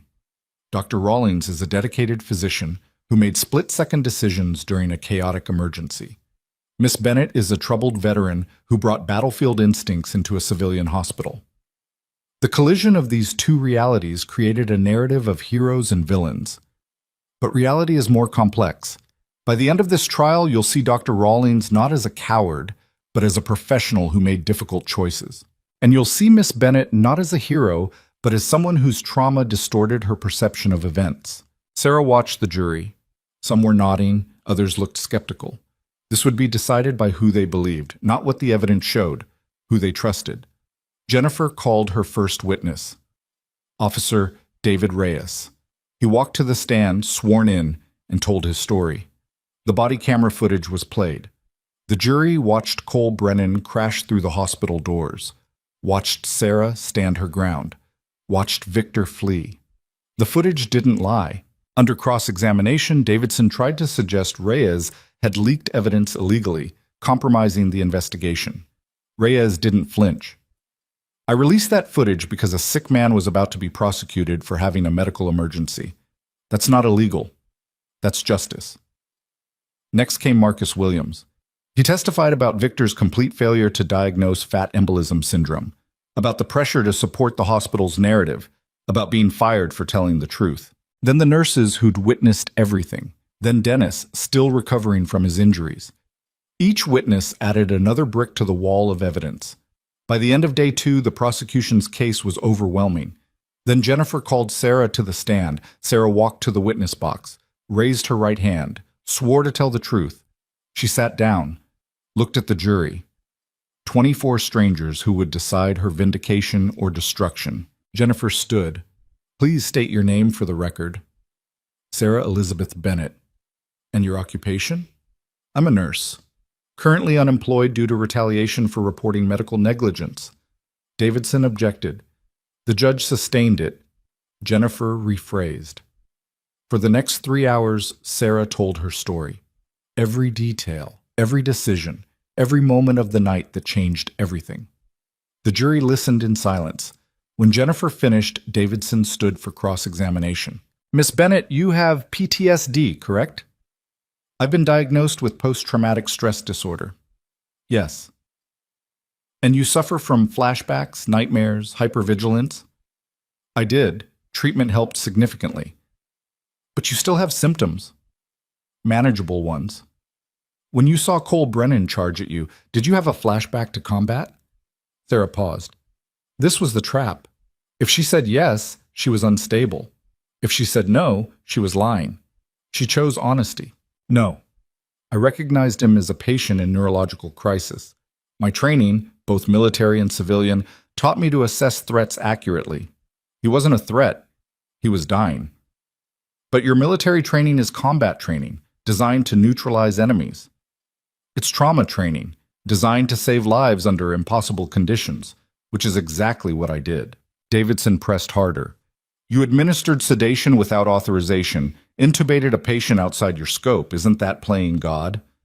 It's emergency medicine, something Dr. Rawlings should have done if he'd been present. Dr. Rawlings was securing other areas of the hospital. Dr. Rawlings was hiding while patients died.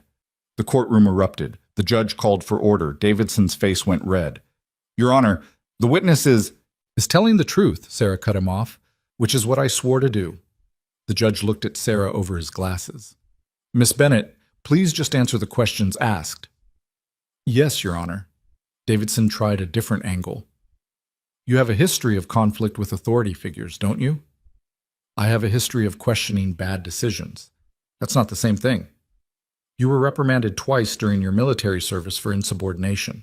I was reprimanded for refusing illegal orders. Both reprimands were later removed from my record when investigations proved I was correct. Davidson's confidence was cracking. He shuffled papers. You recorded Dr. Rawlings without his knowledge. Isn't that illegal? I documented medical decision-making during a critical incident. Standard practice for field medicine. But this wasn't a battlefield. Sarah leaned forward slightly. Mr. Davidson, when a 7-foot giant covered in blood crashes through emergency room doors and everyone starts screaming, it doesn't matter what you call it. It's a crisis, and someone has to manage it. The jury was watching her intently now, not with suspicion, with recognition. Davidson tried for another hour, but couldn't shake her. Every attack she deflected with truth, every trap she avoided with honesty. Finally, he gave up. No further questions. Sarah stepped down. As she walked back to the prosecution table, she glanced at Victor. He wasn't smiling anymore. The trial continued for another week. Expert witnesses testified about fat embolism syndrome. Hospital administrators admitted to destroying evidence. Emails were read aloud showing the conspiracy to silence Sarah. Then the defense put Victor on the stand. He was polished, confident. He explained his actions as reasonable responses to chaos. He denied abandoning patients. He claimed he'd been coordinating response from a safe location. Then Jennifer stood for cross-examination. Dr. Rawlings, you claim you were coordinating response. Who did you coordinate with? Multiple staff members. Name one. Victor hesitated. It was chaotic. I don't recall specific names. You don't recall a single person you coordinated with during a 12-minute period. I was under extreme stress. Jennifer played the security footage. Victor watching it on the courtroom screen, watching himself flee, watching himself hide in a break room for 12 minutes while Sarah saved lives. That's coordination? Jennifer asked. Victor had no answer. You filed a report claiming Sarah Bennett acted recklessly, that she endangered the patient. Is that true? Based on the information I had, you had no information. You weren't there. You were hiding. I was not hiding. Then what were you doing for 12 minutes while your ER was under attack? Victor's composure shattered. I was trying to protect other areas. I was making sure you were saving yourself. Jennifer's voice was ice. While a nurse you'd mocked and dismissed did the job you were too afraid to do. The courtroom was dead silent. Jennifer let it hang. Then she sat down. No further questions. The defense called character witnesses, colleagues who'd worked with Victor for years, patients he'd treated successfully, people who painted him as dedicated and competent, but none of them had been there that night. The closing arguments came on day 9. Davidson gave a passionate plea about the impossible decisions doctors face, about the rush to judgment, about destroying a good man's career over one bad night. Jennifer's closing was simpler. Dr. Rawlings ran. Sarah Bennett stood. The evidence proves it. The witnesses confirm it. Even his own words condemn him. This isn't about one bad night. It's about what you do when everything falls apart. Do you protect others or yourself? Dr. Rawlings chose himself. Sarah Bennett chose everyone else. The question for you is simple. Do the powerful face consequences like everyone else? Or do they get to run and lie and destroy the people who tell the truth? You decide. The jury deliberated for 2 days. Sarah waited in a hotel room, unable to eat, unable to sleep. Rachel sat with her. They didn't talk much. On the afternoon of the second day, the call came. The jury had reached a verdict. Back in the courtroom, Sarah sat beside Jennifer. The jury filed in. Not one of them looked at the defense table. That was a good sign. The judge entered. Has the jury reached a verdict? The foreman stood. We have, Your Honor. On the charge of patient abandonment, how do you find? Guilty. On the charge of filing false reports? Guilty. On the charge of conspiracy to obstruct justice? Guilty. Sarah closed her eyes. Across the courtroom, Victor Rawlings sat frozen, face ashen. Every charge, guilty on every single charge. The judge set sentencing for 6 weeks later. Federal marshals led Victor away in handcuffs. His lawyers immediately began talking appeals. But it didn't matter. The jury had spoken. The truth had won. Outside the courthouse, Sarah faced a wall of cameras and microphones. Questions shouted from every direction. She held up a hand. I didn't do this for fame. I did it because a little girl needed protection and a sick man needed help, and the people paid to provide both chose themselves instead. That's all this ever was. Thank you. She walked away. The questions continued, but she didn't stop. Rachel caught up with her. That was perfect. It was true. Same thing sometimes. 3 weeks later, Sarah received a call from the state nursing board. They'd completed their investigation. All complaints against her were dismissed. Her license was reinstated, with a commendation for extraordinary service under emergency conditions. 2 days after that, Mercy Ridge Hospital settled the wrongful termination lawsuit, undisclosed terms. But Sarah knew the number was enough to never work again if she didn't want to. But she wanted to. Job offers came from hospitals across the country. Major medical centers, trauma hospitals, places that wanted nurses who wouldn't run. Sarah accepted a position at Havenbrook General, Mercy Ridge's main competitor. Emergency department, night shift. She started in 2 weeks. The sentencing hearing for Victor Rawlings came on a cold morning in November. Sarah attended, sat in the back row, watched him stand before the judge. Dr. Rawlings, you held a position of trust. You abandoned that trust at the moment it mattered most. Then you tried to destroy the person who did your job for you. The damage you've caused is incalculable. I hereby sentence you to 8 years in federal prison, followed by supervised release. You are permanently barred from practicing medicine. Victor showed no emotion, just nodded once. The marshals led him away. Sarah walked out of the courthouse into winter sunlight. She thought about Emma Cho, who was now a healthy 7-year-old who'd never remember how close she came to dying. About Cole Brennan, who'd returned to work and coaching his daughter's soccer team. About Dennis, who'd retired with full pension and a story to tell his grandchildren. About all the people who'd been protected because one person refused to run. Her phone rang. Unknown number. She almost didn't answer. Miss Bennett, a young woman's voice. My name is Jessica Torres. I'm a nursing student at Havenbrook University. I'm writing my thesis on emergency medical ethics. Could I interview you about what happened? Sarah smiled slightly. What do you want to know? How did you know what to do? When everything was falling apart and everyone was running, how did you know to stand? Sarah thought about it. About deployment. About training. About all the times she'd faced impossible choices. I didn't know, she said finally. I just decided that if I was wrong, I'd rather be wrong trying to save someone than right for running away. Is that something you can teach? I don't know, but I'm about to find out.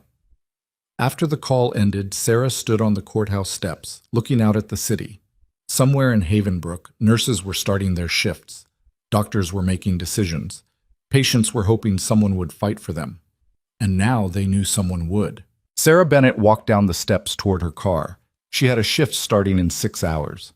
An emergency department waiting for her. A second chance to do what she'd always done. Stand when others run. Fight when others hide. Tell the truth when others lie. The people who tried to destroy her had failed. The system that protected the powerful had cracked. And somewhere, another nurse facing another impossible choice would remember her story and decide to stand. But as Sarah reached her car, her phone buzzed one more time. A text from an unknown number. No words, just an image. A photograph of Victor Rawlings sitting in a prison cell, and written on the wall behind him in what looked like blood. This isn't over. Sarah stared at the image on her phone. Victor in a cell. blood on the wall. Those 4 words, "This isn't over." Her hands didn't shake. She'd seen worse threats, faced worse enemies. This was just noise from someone who'd already lost. She forwarded the image to Special Agent Delgado and deleted it. Then she drove to Havenbrook General for her first shift. The emergency department was smaller than Mercy Ridge, but cleaner, better organized. The staff looked up when she entered. Some smiled. Others watched with cautious curiosity. Everyone knew who she was. The charge nurse, a woman named Rita Morales with kind eyes and gray streaks in her black hair, approached with a clipboard. "Sarah Bennett, we've been expecting you. I'm Rita. I run nights here. Nice to meet you. Let me be straight with you. Half my staff thinks you're a hero. The other half thinks you're a liability who will bring federal investigators down on us the first time someone makes a mistake. Which one are you?" Sarah appreciated the directness. "I'm a nurse who believes patients deserve better than silence when something goes wrong." Rita studied her face.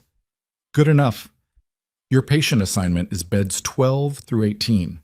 We're at capacity, so it's going to be a long night. You remember how to work?" "I remember." "Then let's go." The shift was brutal, a car accident with multiple traumas, an overdose that required 3 rounds of Narcan, an elderly woman with sepsis, a child with a broken arm whose parents screamed at each other in the waiting room. Sarah moved through it all with the same focused intensity she'd brought to every shift. She didn't make friends, didn't chat between patients, just worked. At 3 a.m., during a rare quiet moment, Rita found her restocking supplies. "You're good, really good. I've been doing this 23 years and I can tell when someone knows their job." "Thank you. But you're also isolated. You don't talk to anyone. Don't ask for help. Don't take breaks." "I'm fine." "No, you're surviving. There's a difference." Rita leaned against the supply cart. "I read about what happened at Mercy Ridge, what they did to you, what you did for that man and that little girl. But Sarah, you can't spend your whole life in combat mode. At some point, you have to let people in." Sarah kept organizing bandages. "Letting people in gets complicated. So does being alone." Before Sarah could respond, the ER doors burst open. Paramedics rushed in with a gurney. A teenager, pale and gasping, covered in his own vomit. 17-year-old male, unknown ingestion, found unconscious at a party. Vitals crashing. Sarah was already moving. She helped transfer him to a bed, started establishing IV access, while Rita called for the attending physician. The doctor who responded was young, maybe 30, with nervous energy. Dr. Kevin Park. He looked at the patient, then at Sarah. "What are we thinking? Overdose?" Sarah checked the boy's pupils. Unequal and dilated, cardiac arrhythmia. This isn't a typical overdose presentation. Then what? Sarah examined the teenager's hands, noticed chemical burns around his fingertips, smelled something sweet and chemical on his breath. Her mind flashed to a case from deployment, a soldier who'd ingested antifreeze as a suicide attempt. Ethylene glycol poisoning. Antifreeze. He drank it. Dr. Park's eyes widened. "You sure?" "Smell his breath. Look at his hands. Classic presentation. He needs fomepizole immediately and dialysis prep." Park didn't hesitate. "Get me fomepizole. Start dialysis protocols. Call poison control." Sarah was already moving. The next 2 hours were a blur of interventions. The antidote, the dialysis, the slow, agonizing wait to see if they'd caught it in time. At 5:47 a.m., the teenager's vitals stabilized. He'd survive. Dr. Park found Sarah in the supply room afterward. "How did you know? I've never even seen an antifreeze case." "I have. Military deployment, suicide attempt. The presentation is distinctive once you've seen it. If you hadn't caught it, he'd be dead in 6 hours." Sarah didn't respond. She was already thinking about the kid's parents, who'd been called and were probably driving frantically through early morning darkness. Park was quiet for a moment. "I heard what happened at Mercy Ridge, about Dr. Rawlings running, about you standing. Everyone's heard. I want you to know something. I worked with Victor Rawlings during my residency. He was my attending for 3 months, and he was brilliant when the cameras were on, when it was easy. But the first time something really went wrong, a patient crashing unexpectedly, he froze. Stood there doing nothing while the rest of us scrambled. I thought I'd imagined it. Thought I'd misremembered, but I didn't. Sarah looked at him. Why are you telling me this? Because you weren't the first person he failed. You were just the first person who didn't let him get away with it. After Park left, Sarah sat alone in the break room. The shift was almost over. Dawn light was creeping through the windows. She thought about the teenager upstairs, alive because someone had recognized a pattern. About Emma Cho, safe because someone had refused to run. About Cole Brennan, home with his daughters because someone had seen sickness instead of violence. Her phone buzzed. Delgado. We traced that photo. It didn't come from Victor. It came from an IP address in downtown Havenbrook. We're investigating, but Sarah, someone is trying to intimidate you. I'm not intimidated. I know, but be careful anyway. The second threatening message came 3 days later. This time it was a note slipped under her apartment door. You destroyed good people. Now you'll pay. Sarah gave it to the FBI. They increased patrols around her building. The third message came a week after that. An email to her work address. Heroes die too. Hospital security was notified. Cameras were reviewed. Nothing. Sarah refused to be afraid. She'd survived mortars and firefights and the slow grinding horror of watching people die in her hands. Anonymous threats from cowards didn't register, but Rita noticed. You're getting threats, aren't you? Nothing I can't handle. Sarah, you need to take this seriously. I am. I'm also not letting it stop me from living. 2 weeks into her new job, Sarah received an unexpected call. Jessica Torres, the nursing student who'd interviewed her, wanted to meet in person. They agreed on a coffee shop near the university. Jessica was maybe 23, earnest and intense in the way only students could be. She had questions, lots of them. How do you deal with the guilt, Jessica asked, of being right when everyone else was wrong, of watching people lose their careers because you spoke up? Sarah stirred her coffee. I don't feel guilty. I feel angry that speaking up was necessary, that the system protected the guilty until it couldn't anymore. But don't you ever wonder if you could have handled it differently? Found a way to fix things without destroying lives? No, because those lives destroyed themselves. I just refuse to be complicit in the cover-up. Jessica wrote furiously in her notebook. My professors say that medical culture is changing, that your case is being taught in ethics classes across the country, that you've become a symbol. I'm not a symbol. I'm a nurse who did her job. But you're more than that now, whether you want to be or not. Sarah looked out the window at students rushing between classes. Young, idealistic, not yet beaten down by systems that valued silence over truth. Tell me something, Sarah said. If you were in my position that night, if you saw someone in authority running while patients died, what would you do? Jessica hesitated. I'd like to think I'd do what you did, but honestly, I don't know if I'd have the courage. That's the honest answer. Most people don't know until they're in the moment. How did you know? Sarah thought about it, about the years of training, the deployment, the moments when everything fell apart and you either acted or people died.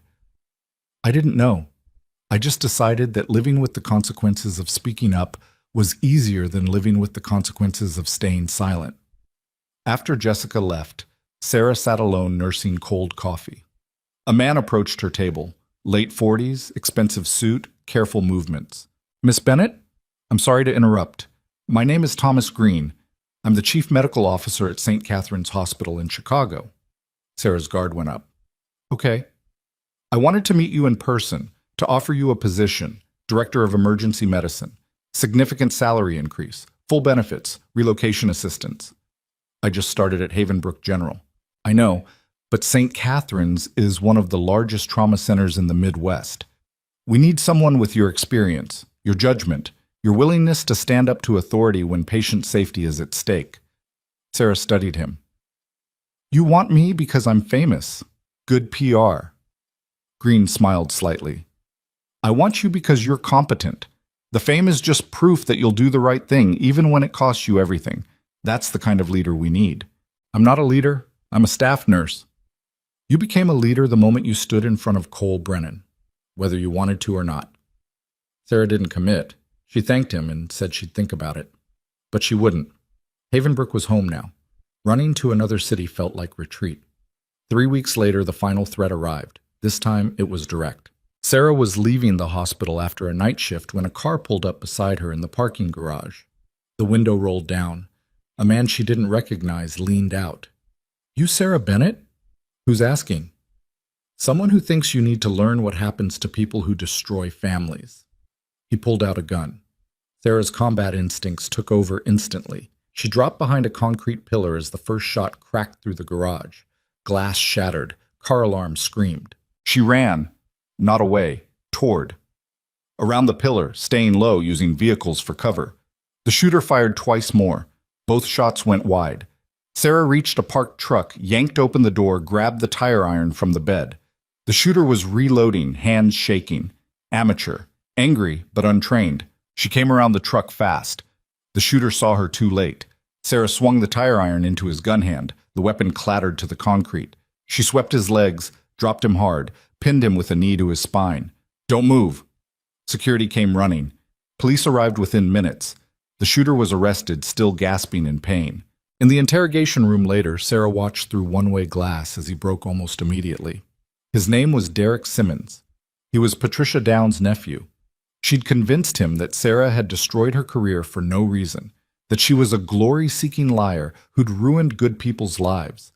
Patricia had manipulated him, radicalized him, turned family anger into attempted murder. The detectives arrested Patricia that afternoon. Added charges: conspiracy to commit murder, solicitation of violence. She'd get decades. Special Agent Delgado found Sarah in the hospital cafeteria that evening. "You could have been killed." "But I wasn't. Sarah, this has to stop. You can't keep putting yourself in danger." "I'm not putting myself anywhere. They're coming after me. What am I supposed to do? Hide." "You're supposed to let us protect you." "I've been protecting myself for a long time. I'm good at it." Delgado sat down across from her. Victor's lawyer filed an appeal, claims judicial misconduct, evidence tampering, everything they could think of. It won't work, but they're trying. Let them try. There's something else. We've been investigating Mercy Ridge's finances. Turns out the corruption went deeper than we thought. Kickbacks from pharmaceutical companies, fraudulent billing, Medicare fraud going back 7 years. The entire hospital is going to be dismantled, patients transferred, staff reassigned. The building will probably be sold. Sarah felt nothing. Good. You don't care that hundreds of people will lose their jobs? I care that hundreds of patients will stop being endangered by a corrupt system. The staff can find new jobs. The patients couldn't find new lives. Delgado smiled slightly. You're harder than you look. I'm exactly as hard as I need to be. 2 months later, Sarah testified at Patricia Downs' trial. The courtroom was smaller, the media presence less intense, but the outcome was the same. Guilty. 23 years in federal prison. Patricia showed no emotion as the verdict was read, just stared straight ahead. After the trial, Cole Brennan found Sarah outside the courthouse. His daughters were with him. They'd grown since Sarah last saw them. I wanted them to see this, Cole said, to see what justice looks like when someone fights for it. The older daughter looked up at Sarah. My dad says you're the bravest person he's ever met. Sarah knelt down. Your dad is braver. He survived something terrible and came back from it. That takes more courage than anything I did. Are you still a nurse? I am. Good. The world needs more nurses like you. Sarah felt her throat tighten. She stood. Cole offered his hand and she shook it. Thank you, he said quietly, for everything. You don't owe me thanks. You owe it to yourself to keep living, keep coaching, keep being a dad. That's the real victory. After they left, Sarah stood on the courthouse steps watching the city move around her. People rushing to jobs and appointments and lives. Most of them would never face the kind of choice she'd faced, would never have to decide between safety and truth. But some would. And maybe, just maybe, her story would make that choice a little easier. Her phone rang. Captain Morrison, her old commander. Bennett. I've got news. The VA is creating a new program, transitioning combat medics into civilian trauma medicine, advanced training, certification, placement in hospitals that need experienced emergency staff. They want you to help design the curriculum. I'm not qualified to design curricula. You're the most qualified person they could ask. You've done both. You know what works and what doesn't. You know what skills translate and what gaps need to be filled. Sarah thought about all the veterans she knew who struggled to find their place in civilian medicine, who had skills the system didn't recognize, experience that didn't fit neat civilian boxes. When do they need an answer? They need you in D.C. next month for the planning meeting. You interested? Sarah looked at the courthouse behind her, at the place where justice had finally, painfully, been served. Yeah, I'm interested. 3 weeks later, Sarah stood in front of the Havenbrook City Council. They'd asked her to speak at a ceremony honoring first responders. She'd tried to decline. Rita had insisted. The auditorium was packed.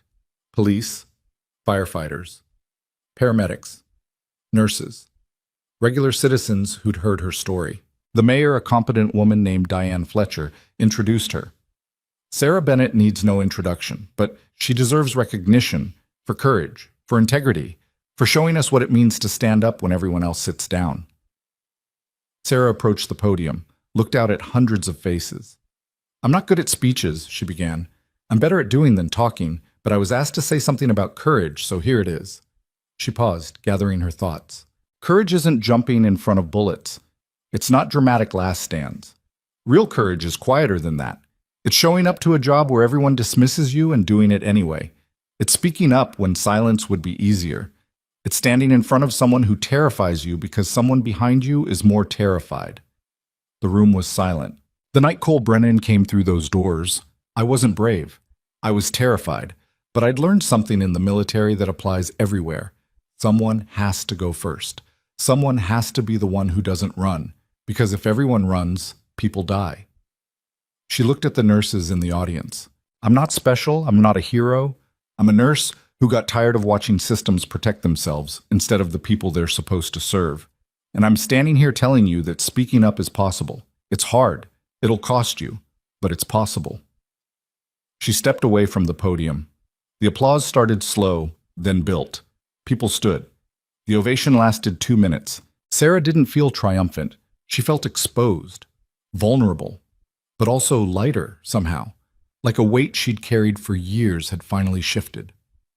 After the ceremony, Emma Cho's mother found her in the hallway. The woman's eyes were wet. Emma's 8 now. She's healthy, happy. She wants to be a nurse when she grows up because of you. Sarah's chest tightened. She doesn't remember what happened. No, but I do. Every day I wake up, and she's there, and I remember that she's alive because you didn't run. I needed you to know that.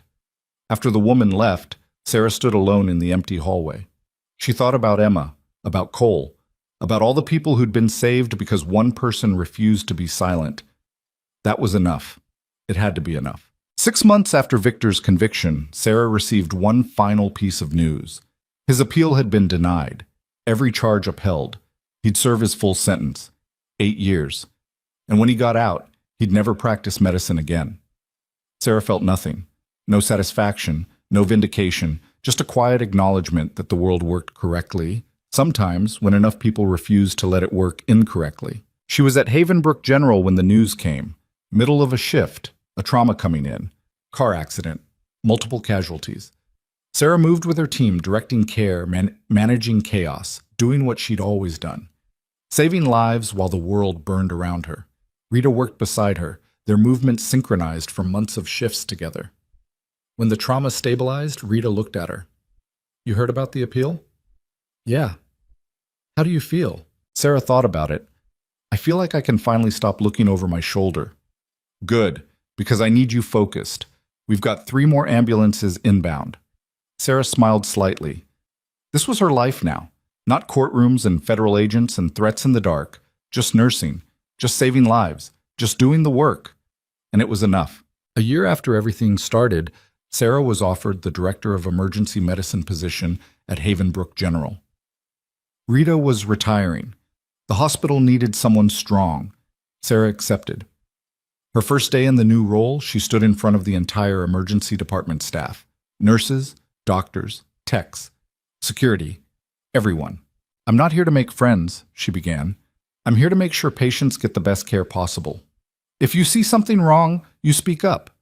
If a doctor makes a mistake, you speak up. If I make a mistake, you speak up. There is no rank in patient safety. There is no hierarchy in truth. She looked at each face. I will never punish someone for being right. I will never protect someone for being powerful. And I will never tolerate silence when speaking up could save a life. Are we clear? The room was silent. Then one nurse started clapping, then another. Within seconds, the entire department was applauding. Sarah didn't smile, just nodded once. Good. Now get back to work. That night, Sarah walked through the ER as the new director, checking on patients, reviewing charts, watching her staff work.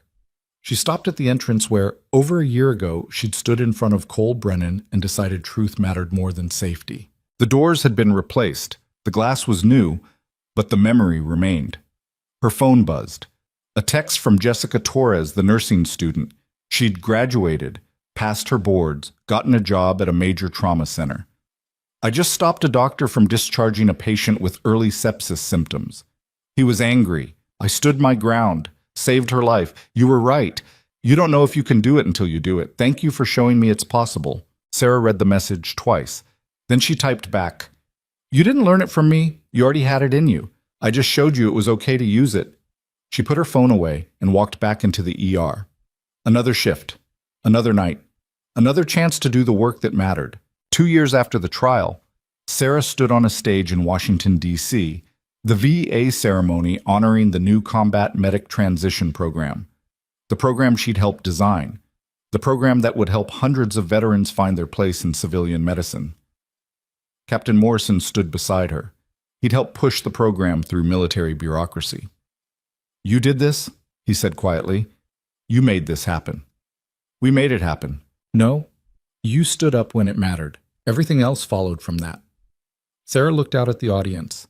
Veterans, families, officials, people who'd fought and bled and survived and now needed a path forward. Standing up isn't the hard part, she said. Living with the consequences is, but I'd rather live with consequences than regrets. Morrison smiled. That's the difference between you and most people. Most people choose regrets. You chose consequences. The ceremony concluded. Sarah flew back to Havenbrook that evening. She had a shift starting at midnight. Director or not, she still worked the floor, still took patients, still did the work. Because that was who she was. Not a hero, not a symbol, just a nurse who'd decided truth mattered more than comfort. 3 years after everything started, Sarah received a letter, prison postmark. She almost threw it away. Then she saw the return address. Victor Rawlings. She opened it. The letter was short, handwritten. The penmanship was shaky. Miss Bennett, I've had 3 years to think about what happened, about my choices, about yours. I wanted you to know that I understand now. You weren't my enemy. You were the only honest person in that building. I destroyed my own career through cowardice and then blamed you for refusing to be complicit. I'm sorry. I know that doesn't change anything, but I needed to say it. I hope you're still nursing. Patients need people like you. People who don't run. Victor. Sarah read the letter 3 times. Then she folded it carefully and put it in a drawer. She didn't respond. Some things didn't need responses. Some apologies were meant to help the person giving them, not the person receiving them.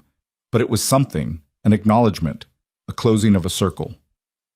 That evening, Sarah stood in the Havenbrook General Emergency Department watching her staff work, watching them save lives, watching them do the hard, grinding, beautiful work of medicine. Rita appeared beside her.